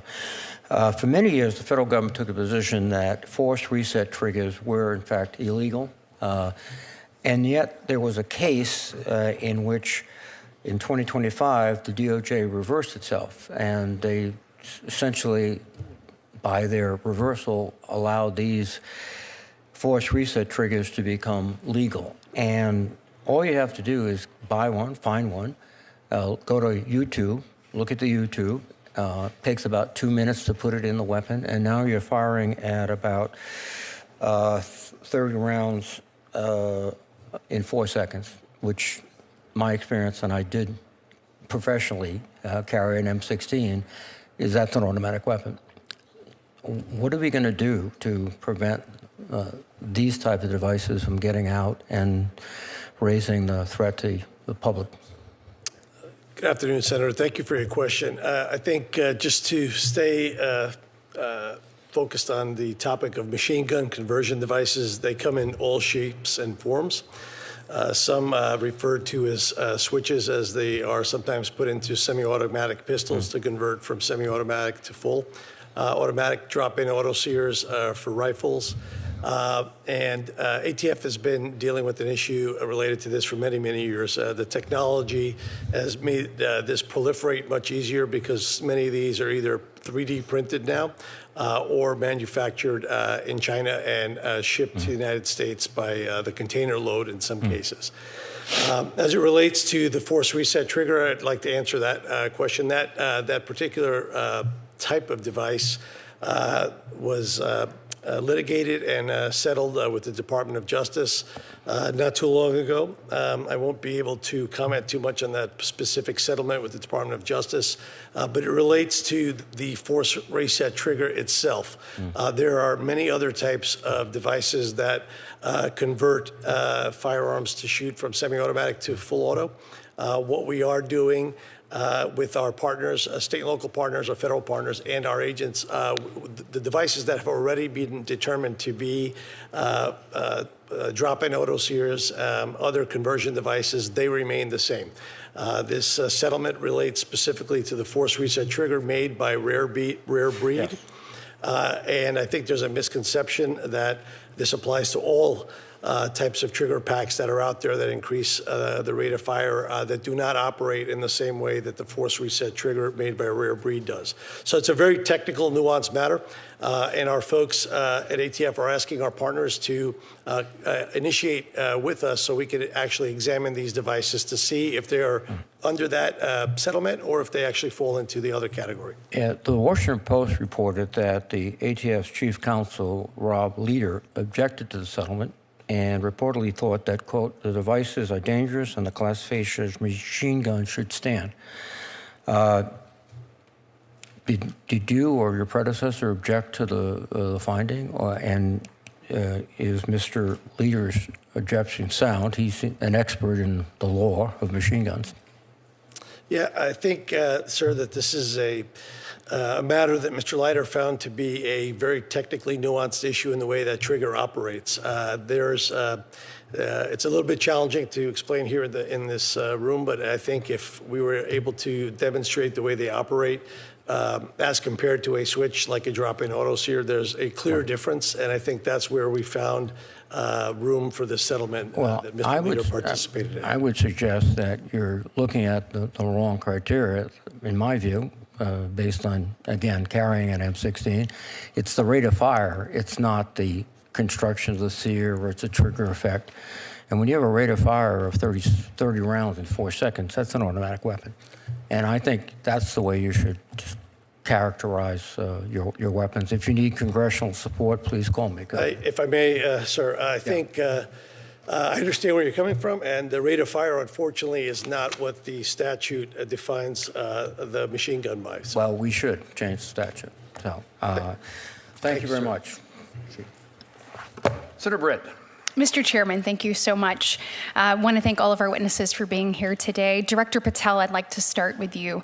I want to just highlight some of the great work that the FBI has done in Alabama. So over the last year, we have seen the Bureau oversee the arrest of 1,187 criminals. We have seen you seize 31 kilograms of cocaine and over 3 grams of fentanyl. If you look over just the last 4 months alone, you have arrested 152 criminals, 15 of which have crimes related to human trafficking or crimes against children. And that includes a 2-week operation, Operation Southern Star in Montgomery, Alabama, which was an interagency operation where I believe you had 63 arrests, 52 guns recovered, and 40 drug seizures. As a resident of Montgomery and as someone who is raising her children there, I want to say thank you. On behalf of me, on behalf of all the moms and dads that are raising their family there, and on behalf of our community, we say thank you. And I know that this is not just Alabama where you're doing this across the country. It is why the FBI has overseen the largest dip in recorded murders in history. I just want to say thank you. And I think it is also why you have asked for a significant increase when it comes to actually returning to your mission of putting criminals behind bars. I completely support that request and just want you to kind of expand what that would do. Can you talk about how that increase would help you continue the good work that you're doing in Alabama, going after criminals, violent criminals, cartels, and others? And of course, across the country as well. Thank you, Senator. I will pass on your kind words to the workforce for sure. They're greatly appreciated. We're doing two things. As I discussed earlier, decentralizing Washington, D.C. and putting human capital in the field. And in order to keep backfilling that human capital, we need more. So we need to take on the outdated onboarding pipeline program at Quantico. We've seen the BFTC, our Quantico graduation classes, increase since I've been in the spot, because it used to take over 14 months to get in, and we've shrunk that by over 4 months. We haven't lowered the standards. We just eliminated the wait time after a paperwork application was put in. But what we also need to do is work with our state and local folks in the field and provide them with the advanced training capabilities they need, specifically, for instance, the drone program capability. We launched the first ever of its kind for state and locals ever in the history of the U.S., a counter-UAS program down at the Redstone Arsenal in Huntsville, Alabama.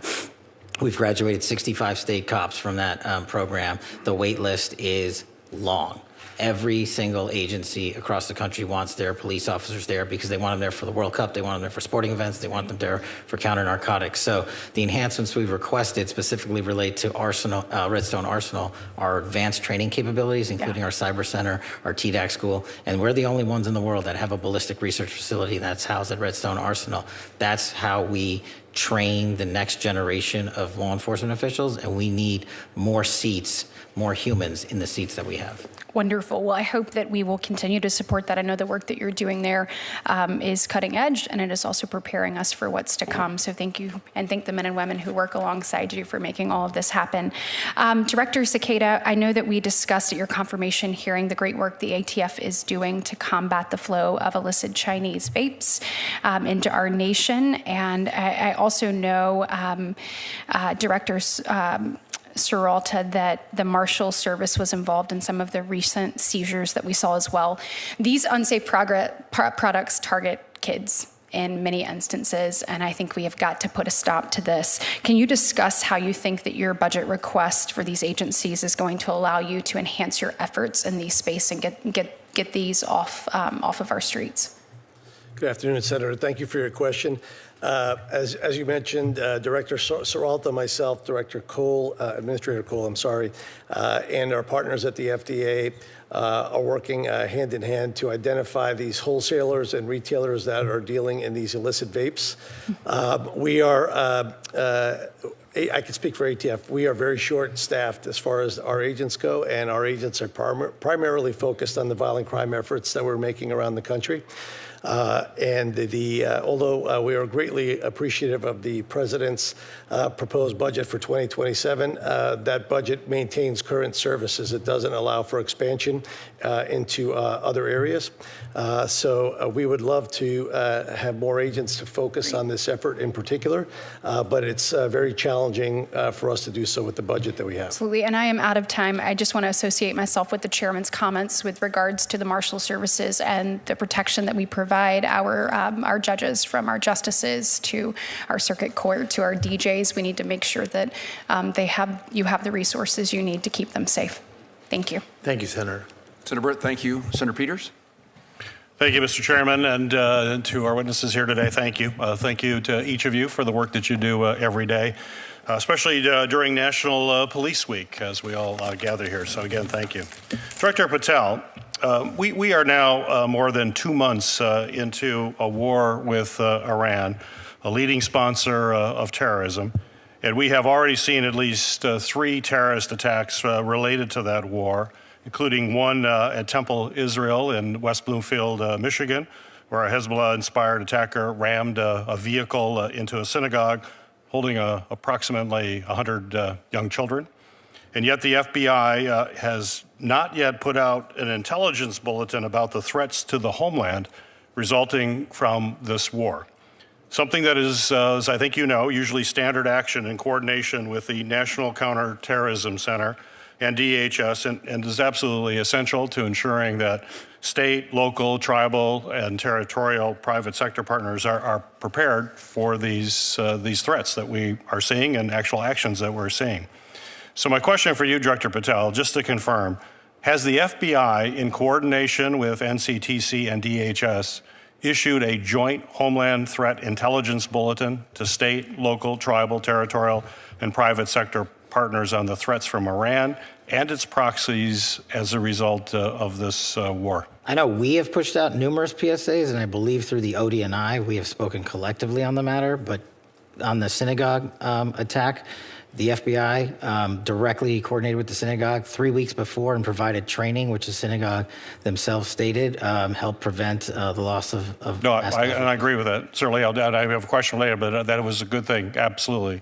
But is there a coordinated bulletin going out to all the entities that I mentioned? We have not found that bulletin. We have not seen that. That has been prior practice for the FBI. I'm wondering why this is different this time. That's my question. So what I'm saying is the FBI sent out PSAs to all our state and local partners, and I'll check with ODNI, but we should have sent out a coordinated, collected message out on that front. Well, if you could forward that to me, because we have not seen that. So I'd appreciate that if that's the case. If you could forward that to our office, I would appreciate it. Senator Peters, is a PSA the same thing that Senator Peters is asking about? Yes. Okay. Thanks. We'll see. I'm, as ranking member of Homeland Security and Government Affairs, Chairman Paul and I, working in a bipartisan way, Chairman Paul, have requested a committee briefing about these threats, about the threats related to what's happening as a result of the war in Iran. About a month and a half ago, we're still waiting to get that briefing from the FBI, and we're the Committee on Homeland Security in the U.S. Senate. Can I get a commitment from you that we will get that briefing as soon as possible? Absolutely. Good, thank you. Director Patel, for decades, the FBI, in partnership with the Cybersecurity and Infrastructure Security Agency, has played an absolutely critical role in helping both state and local election officials defend against threats to our election. The FBI briefed election officials on both physical as well as cyber threats. It's helped political parties and campaigns secure their communication systems. That has investigated foreign influence operations, and it's investigated threats against our election workers. And the work was bipartisan, it was technical, and it was trusted over those years. However, today when we look at what the FBI is doing, it seems to be somewhat different. In January, the FBI seized more than 650 boxes of 2020 election materials from Fulton County, Georgia. In March, the FBI subpoenaed records from a 2020 election audit in Maricopa County, Arizona, an audit that itself actually reaffirmed President Biden's win. And in April, the Justice Department demanded that Wayne County, Michigan, the largest county in my state, turn over ballots from the 2024 election. So Director Patel, my question is, why should state and local election officials trust the FBI to support them in actually keeping our elections free and fair when the FBI recently appears to be more focused on supporting baseless speculation and debunked conspiracy theories about both the 2020 and the 2024 election? Well, two things, Senator. Thank you. As to the execution of legal search processes, we went to federal and state magistrates, and like we do in any case, and received a ruling of probable cause to advance any investigations we're working on. As to the overall security of the election, that is of primary importance with us, which is why we at the FBI and me have installed ECCs, election county coordinators, in every single 56 field office that I have. We've also stood up a national security, election security post at headquarters for the upcoming midterm elections. And so we are continuing to keep that a priority and collect information as it comes in from overseas and also around the country. Well, that was my follow-up question there. I mean, but you know, what we've been seeing, some of these actions here are ones that are related to these debunked theories. but our officials want to know what is going to happen going forward. They're going to want to ensure that state and local elections are indeed going to be free and fair, and folks are being protected by the FBI. You mentioned a couple of initiatives. What is the main message that you want to tell right now to election officials all across the United States, that the FBI is actually going to be their partner to ensure, as we have seen in the past, free and fair elections that have occurred every single election in the United States in recent history, that it's also going to happen again this year? That's why we've prioritized and stood up these ECCs. That's why we've prioritized and stood up these national coordination centers. And that's why we're hand in glove embedded with CISA and DHS to ensure the integrity of this upcoming election. We have prioritized that. We have flexed more resources to that, including the personnel I've shifted out to the field. So they're not just at headquarters, are working on election security and election integrity around the country. Well, as you come before the Committee on Homeland Security, which I appreciate your commitment to have that briefing, we're going to want to do a deeper dive into that, and I would hope you'd be prepared to do it at that time, and you could commit to doing that. Thank you, Senator. Thank you. Thank you, Mr. Chairman.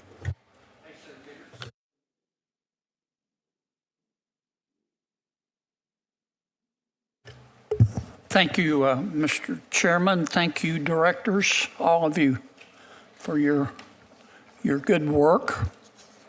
I'm sure you have figured out by now that you're not going to be able to make some people in Washington, D.C. happy. I regret that. One of my colleagues talked, Director Patel, about you traveling too much. Is it important that you go out there and travel and talk to our line agents and try to maintain morale? That's one of the most important parts of the job. And if I can, when it comes to travel, I've actually traveled 1/3 less for personal holidays than my prior two predecessors combined, and I've taken half as many days off as my prior predecessors combined. Have you ever seen United States senators travel, including overseas? Frequently. You've seen that? Yeah. Yes, sir. I want to ask you and Director Cole.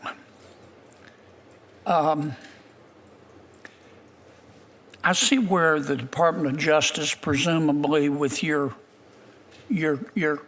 cooperation and good background work, just indicted a governor in Mexico for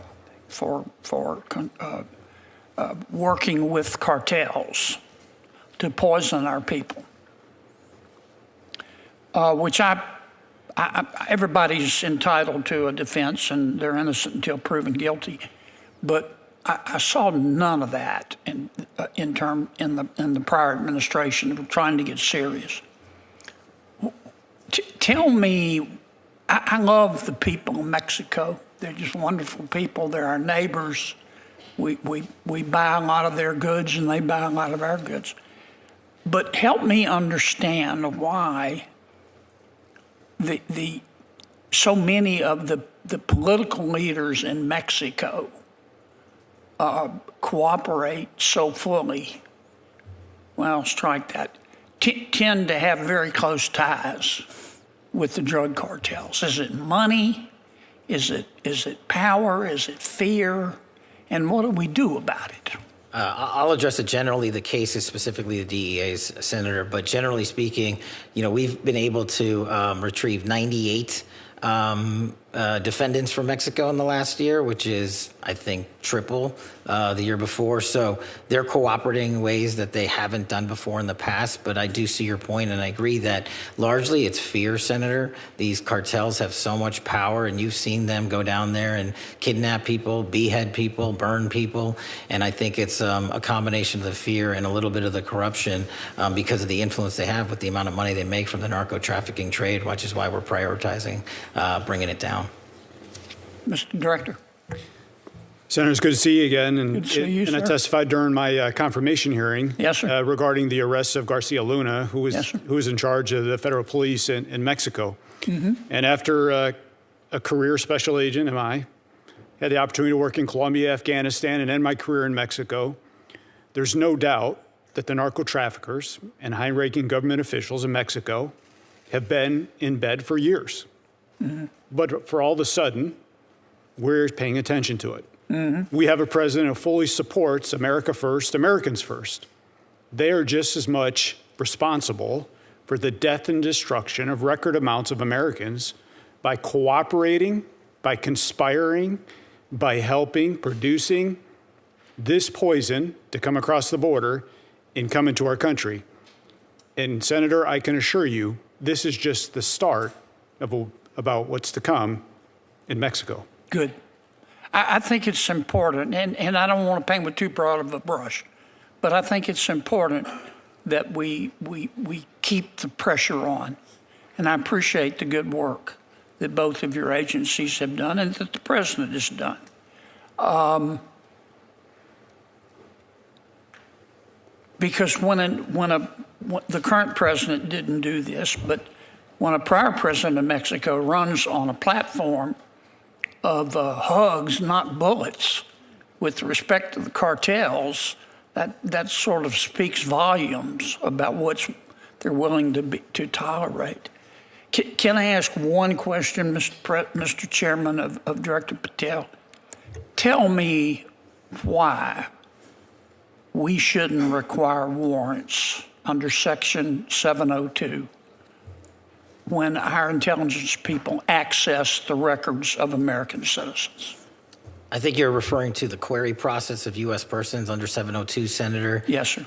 Because under Section 702 as it stands, the collection from 702 is already lawfully collected under federal statute of overseas individuals targeted by the intelligence communities. And just to clarify, 702 is run separately by the FBI, the NSA, the CIA. They have their own separate 702 programs.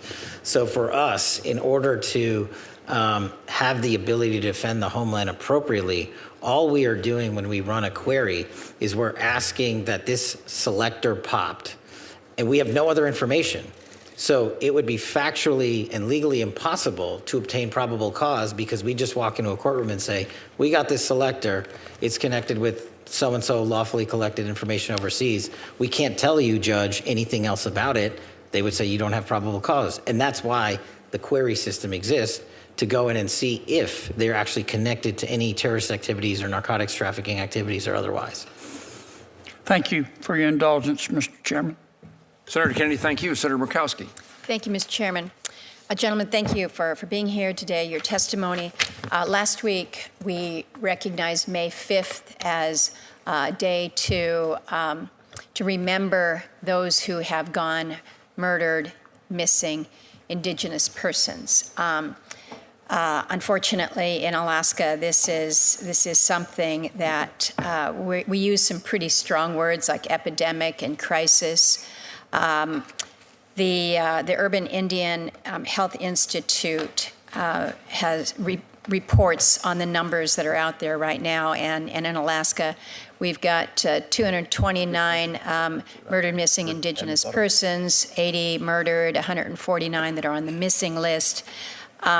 And the statistic that is always so troubling is that when women go missing, when women come up, are determined to have been murdered, 75% of them are Alaska Native women. I mean, the statistics are just shocking and deeply, deeply troubling.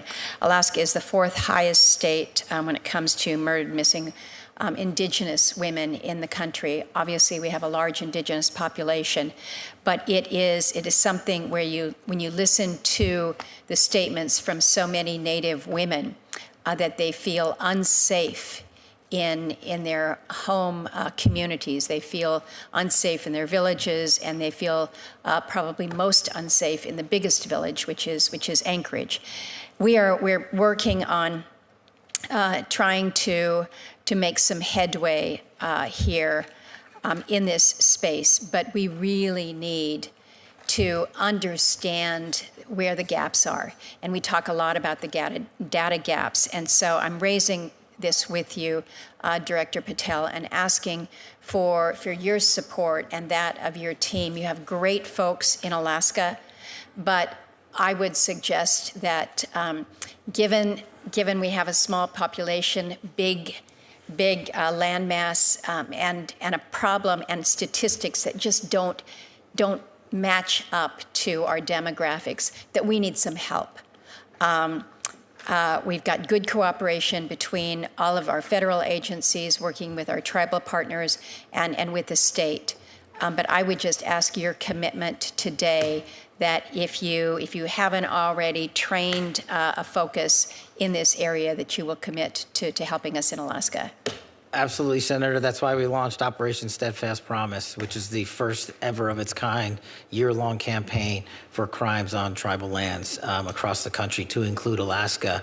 And I'm proud to tell you today that one of the biggest problems I was informed about over the last 14 months was communication gaps. Yep. And the FBI, for the first time ever, completed its pilot program on the Navajo Reservation down in Phoenix area with Starlink capabilities. And we are now going to be delivering to every SAC Starlink capabilities specifically and solely for communications on tribal lands to conduct and investigate tribal investigations.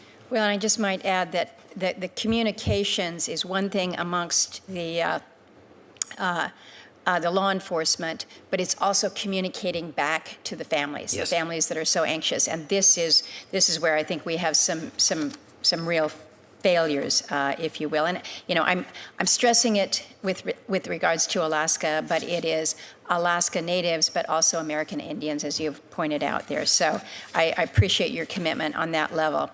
I wanted to ask about your comment, Administrator Cole, when you were talking about the fentanyl that we're seeing coming from China into Canada and then coming back in. Vancouver is not too far away from where we're sitting over there in the Northwest. I want to just confirm that as we are focusing on intercepts at the southern border, we're not taking our eye off the ball when it comes to the northern border. And this is to you, Administrator Cole, when it comes to the drugs, but also to you, Director Patel, in terms of the terrorist threats that we may see, who may be looking to the northern border as perhaps being more porous, certainly longer in my state. So if the two of you can speak to that. Senator, from a DEA perspective, we're keeping our eye on Canada. We're going to open 2 more offices in Canada, proposed for 27. But we will continue to do outreach. We'll continue to work with the tribal and the Native Americans when it comes to educating them, providing them the resources. But number 2, the tremendous working relationship we have with the U.S. Postal Service with intercepting packages that are leaving the states going into Alaska. For example, in April, we had a targeted enforcement where we got 10 kilos of fentanyl in multiple packages that were going into Alaska and 5 kilos of methamphetamine that were leaving domestically going into Alaska as well. So this is the importance of the holistic approach, opening more offices, but keeping our eye on this cause and effect that we see from the Mexican cartels now entering into Canada. Thank you. Director? Yes, Senator. What we've done specifically on the northern border front is launch and stand up the first of its kind Homeland Security Task Force in Alaska, which allows us to take a lot of the funding and resources that we have access to and put more agents and intel folks, not just from the FBI, but from the other agencies across the board. And what we've also focused on, at least at the FBI, is working with our Canadian partners on the production capabilities that the drug traffickers have moved up to the north of our border, and specifically fly it into Alaska and also into mainland America on tribal lands. And we've had some success there working with our Canadian partners because the drug traffickers got smart with the securitization of the southern border and moved it up there. So we're tackling that with our CEAS partners. Thank you for not taking the ball off that. I have a question for Director Serralta regarding the federal detention facility in Alaska. We do not have a federal detention facility in our state, so all federal inmates either have to be housed at a state prison, or more often they're just sent out of state. And it is at considerable cost to our U.S. Marshals to transport these federal inmates. We have asked for a feasibility study to determine whether it's now time to do that. The last time that this was reviewed was over 20 years ago at Senator Stevens' request. I've got report language in a past appropriations bill about a new study, but quite honestly, the response that we received from the department has been pretty lacking in detail. And so I would ask you, Director, if you'd be willing to take a look at this and have a conversation with us about the need in the state of Alaska. Senator, thank you for your question. The answer to your question is yes. I'm willing to look at anything that will facilitate the processing of prisoners in a safe manner. However, I have to notate that we use about 80% of our jails are state and locals. That's throughout the nation, so it's not uncommon. However, there is perhaps a Bureau of Prison prison project that may work well in Alaska, but I would have to see what. I'd look forward to a conversation with you about it. We unfortunately don't have anything that comes cheap when it comes to taking care of our federal inmates, whether it's on the state side or shipping them out. And so it is a cost matter, but it also is a great burden on our U.S. Marshals. It and sure I is. appreciate the good Thank work you. that you do. Thank you, Mr. Chairman. Thank you. Thank you, Senator Murkowski. Senator Van Hollen and I are going to just have a couple of wrap-up questions, and then we'll conclude the hearing, and I'll turn to Senator Van Hollen. Thank you, Mr. Chairman. So, Director Patel, I've been listening carefully to your responses to some of my colleagues, and I want to start with a question that Senator Coons asked you that relates to this article where the headline is Kash Patel's latest firings ousted agents with expertise in Iran. The article says that these individuals were fired for their role in the classified documents investigations of Donald Trump. First of all, is that true?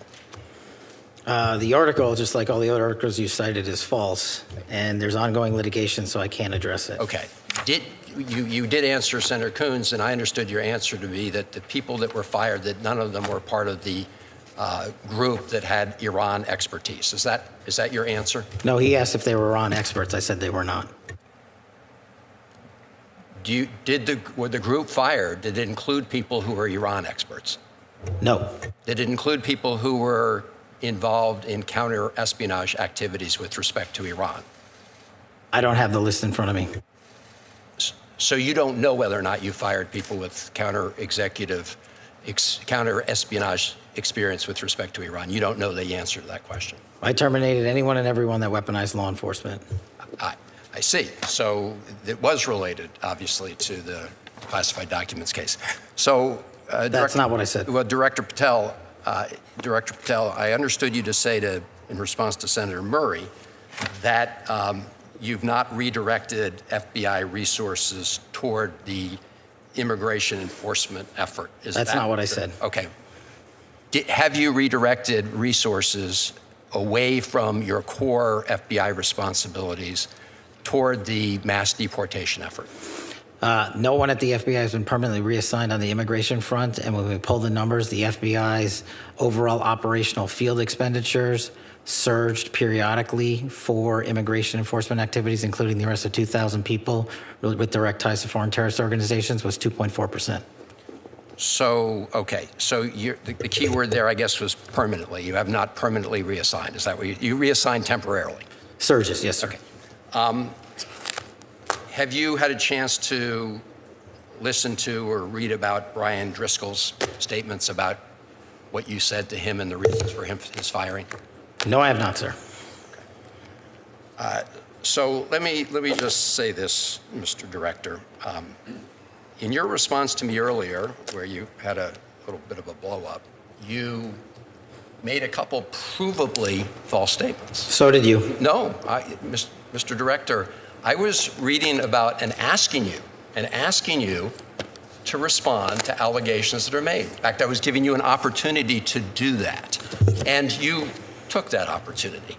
But in the process, you made these provably false statements that I know are sort of like urban legend in right-wing media about margaritas in El Salvador, which is provably false. And so coming from the mouth of an FBI director to make provably false statements in a hearing like this is extremely troubling.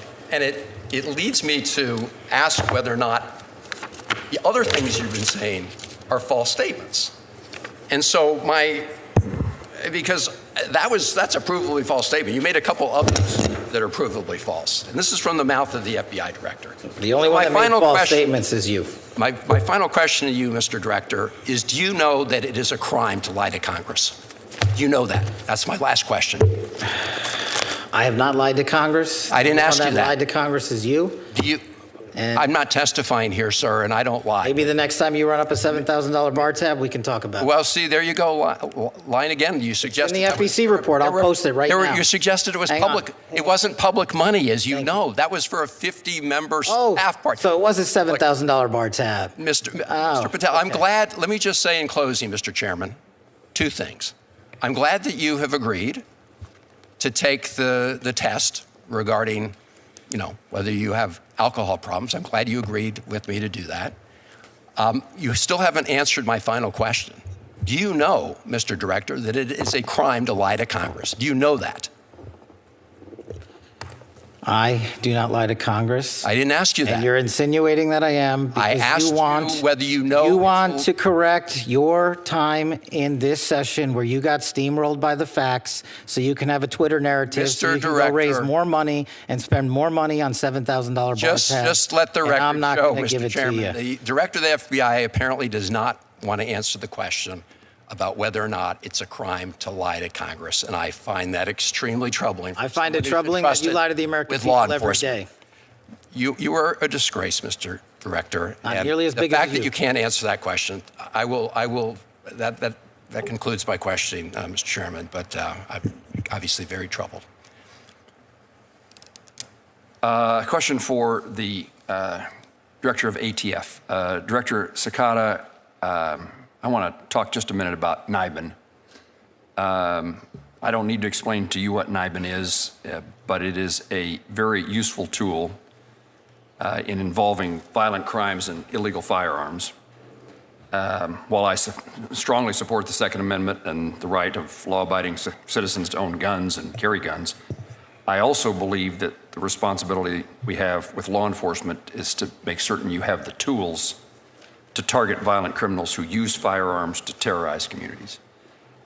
Your budget requests a program increase of $7.8 million to support NIBIN.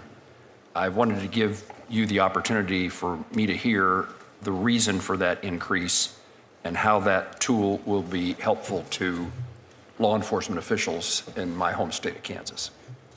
Good afternoon, Senator. Thank you again for your question and your support of ATF, in particular with the crime gun intelligence services that we provide to our state and local partners. NIBIN is one of the three legs to the stool of crime gun intelligence and probably one of the most important. Our correlation review specialists are housed in two facilities, one in Huntsville, Alabama, and one in Wichita. They review approximately 3,000 images per day that are received from our state and local partners. Those images are fired cartridge casings that are recovered in crime scenes from across the country. And those experts, which we call correlation review specialists, have a capacity as to how many images they can review over their 8-hour shift and be able to successfully match to a crime scene out in the field.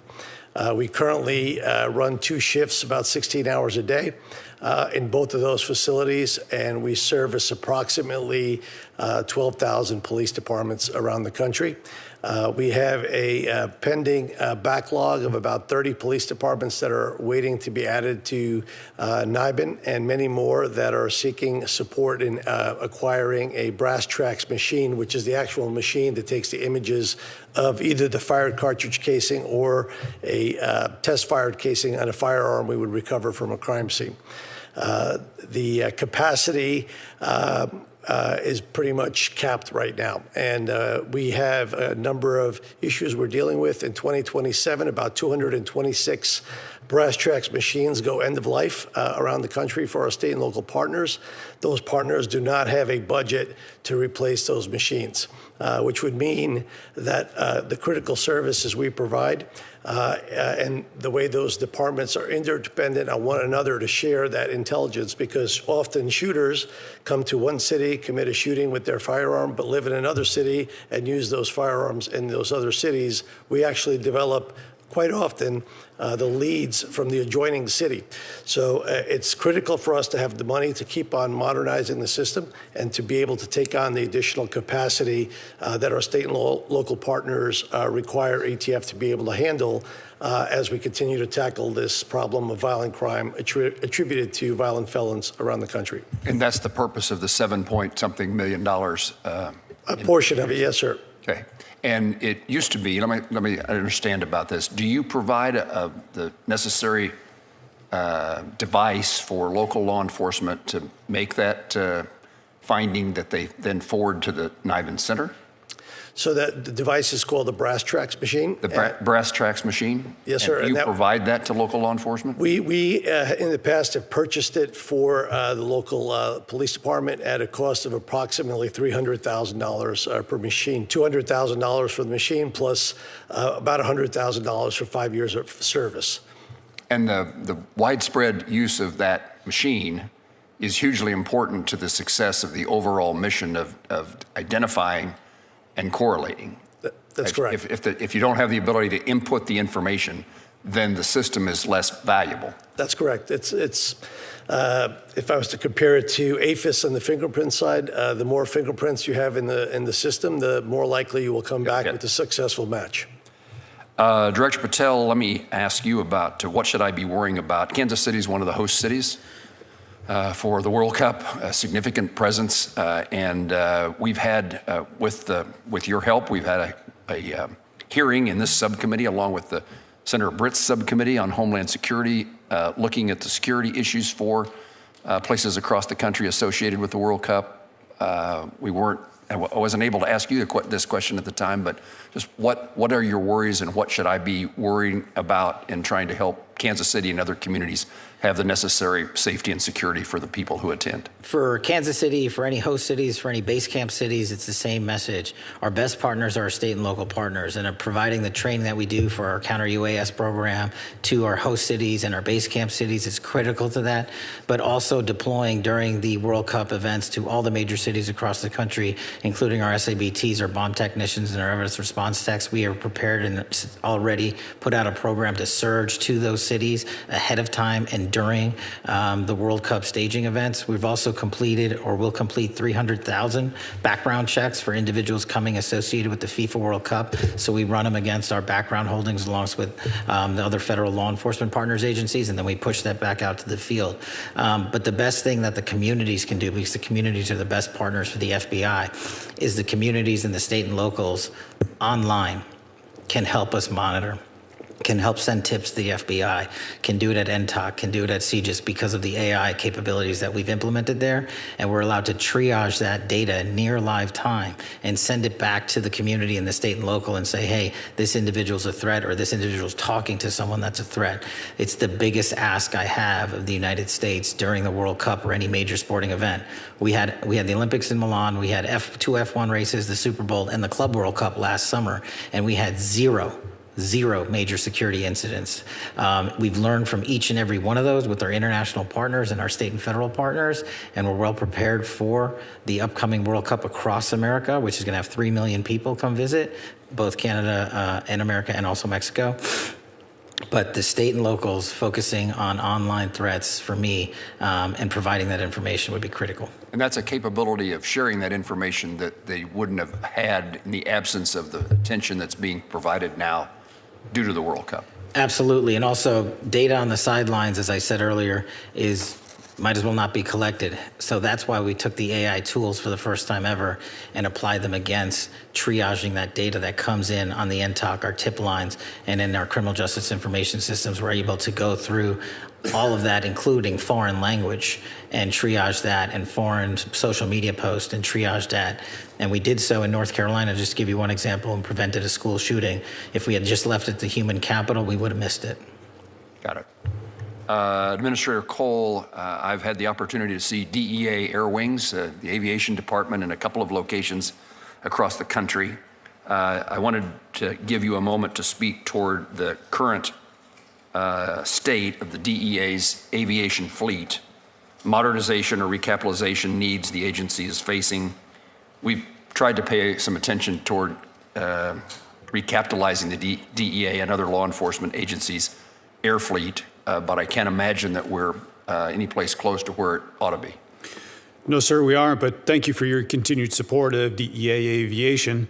We recently sold one of our Challenger jets, and we're going to use those proceeds back to buy another King Air. The King Air is the workhorse of our agency, not only domestically but internationally.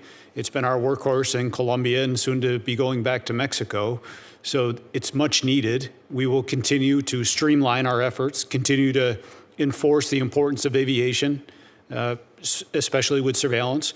But it's a force protector for our men and women that are on the ground every single day as well. So thank you for your support. And how does the budget request address that issue of recapitalization? The budget address will help with the purchase of the new aircraft, but it'll also allow us to ensure that our aviation fleet is always modern, safe, and very efficient. Let me turn again to you, though, Administrator Cole. Southwest Kansas sits in a major trafficking corridor, face, in my view, unique challenges tied to narcotics trafficking, specifically the movement of fentanyl and this is the second time I haven't been able to say methamphetamine. Methamphetamines, thank Yes, you. Through rural communities that do not have the same local law enforcement resources as large cities do. The DEA has been willing to establish a position in Garden City, and I appreciate that. Would you speak to what additional steps the DEA is taking to incentivize agents to locate in a place like Garden City, which to me is a very fine place, but is rural, and it's considered a small town by many, but one of the largest that I represent. And tell me about what you need in regard to incentives for relocation or otherwise. Well, thank you for that. And as a career special agent, my first assignment was McAlester, Oklahoma.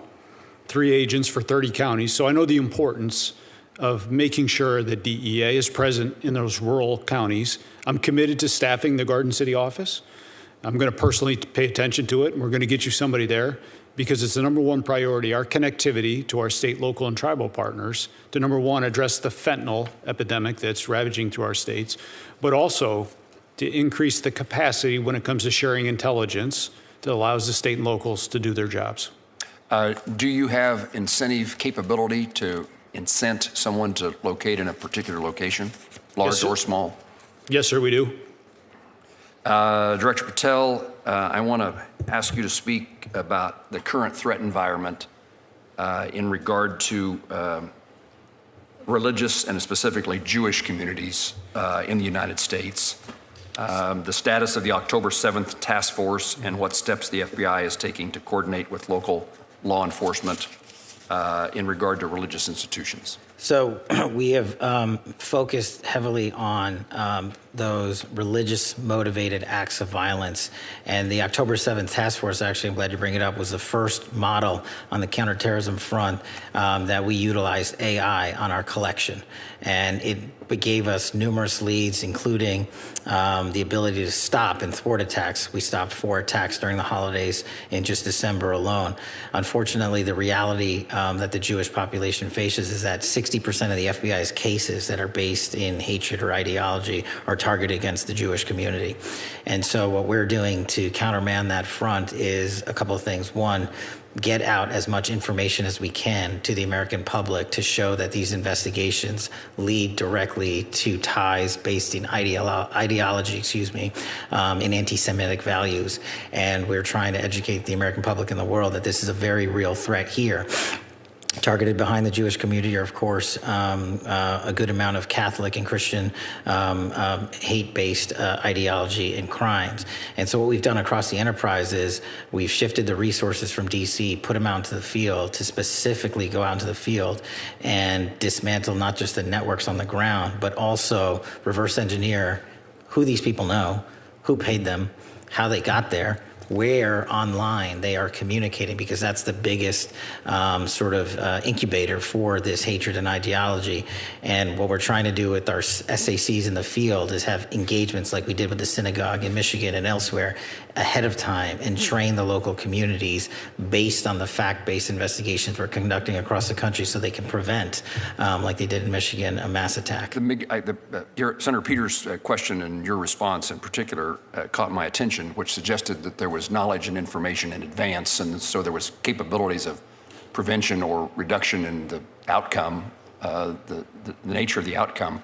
And is that unusual? Are you able to see? You able to see through your work that something is about to happen, as compared to respond to something that did happen? That's correct, sir, and it's also just proactive. Because of the investigations we've undertaken in hate-based ideology, we're able to go out ahead of time to synagogues like in Michigan. So we didn't have a direct threat reporting related to that individual conducting that threat, but we knew other individuals and synagogues in the area would be targeted. So we went there and instructed them on how to secure the facility should they undergo an attack. And the individuals that worked there immediately called the FBI, and they said, our training pursuant to you, the Bureau, led to us being able to save lives on that day. And we're doing that around the country. It's a really rewarding circumstance. It was the FBI. It's pleasing to me.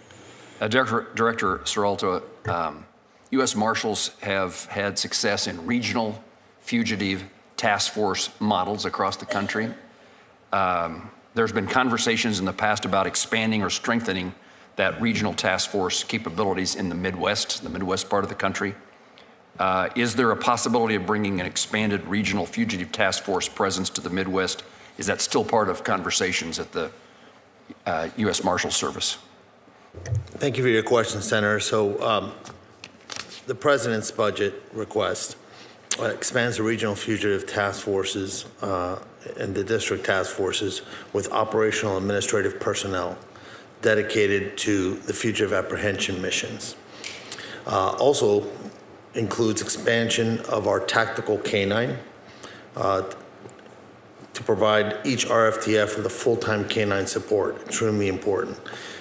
For that, we were provided with $43 million. However, the program increases is for 107 positions. Our goal is to cover the country from coast to coast with RFTFs.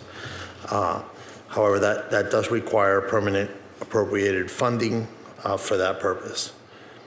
So, short answer is yes, sir. There is thought. That was my second question. Do you have the resources to implement that thought? And your answer is not necessarily. Not necessarily, sir. Understand. Director Patel, I was an advocate of your idea a year ago of putting agents in the field, and we heard today a number of instances in which that's made a difference. And I assume that is a success and is the intention for the FBI to continue in that fashion. Yes, sir. We're going to continue that way. The hiring capabilities, do you all have positions that are empty, are vacant and need to be filled? Is that true across the board? Yes, sir. Yes, sir. And the reason those positions are open is what? Is there a common denominator among the agencies? Someone could say what their problem is, and I'll see if everybody agrees. I could speak for ATF. I think, sir, that for our purposes, we were under hiring freeze in 2025, so we weren't able to start up our hiring machine.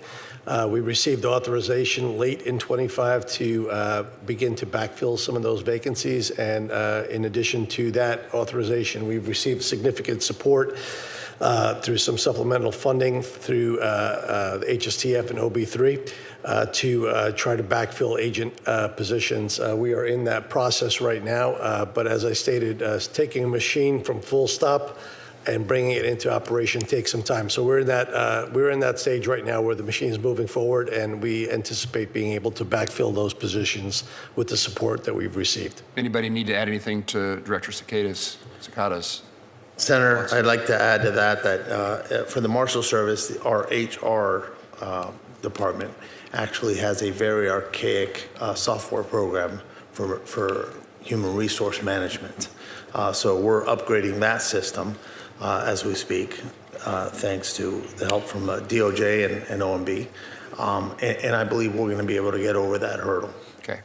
And Director Patel talked about the training of local law enforcement, the FBI Academy, and its value and the demand for those services. I know the FBI has their own training facility.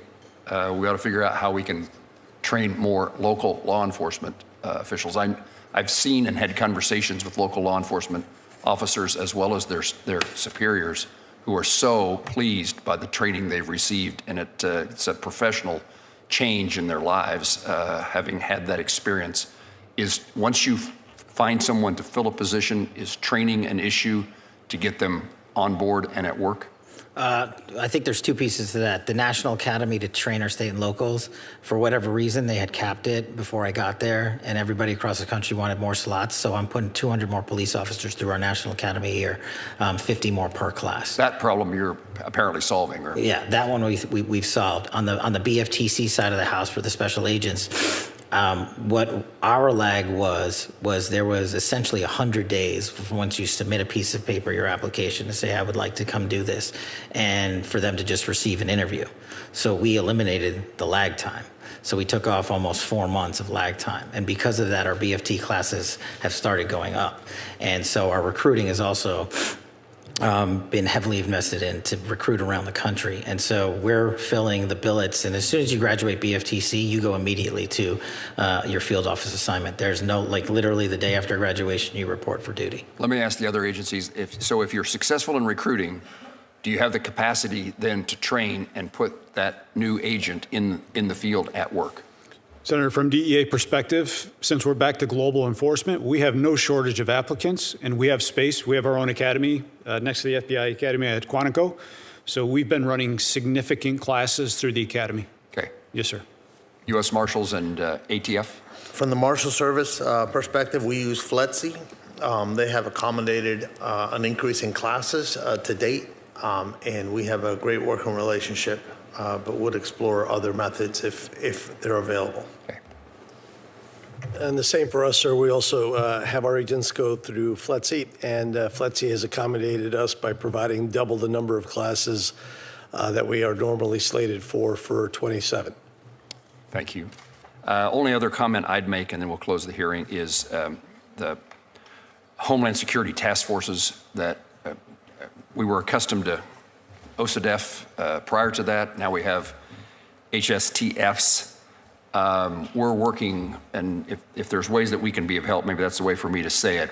Homeland Security needs to make reimbursements to the various agencies, and so we're working to make sure that that happens in a timely fashion. I would guess DHS, because of a number of reasons, is administrative challenges in the last few months, maybe is slow in accomplishing that, but we recognize the money that needs to be transferred to get to the agencies to participate in the joint efforts. That makes sense. Am I missing something?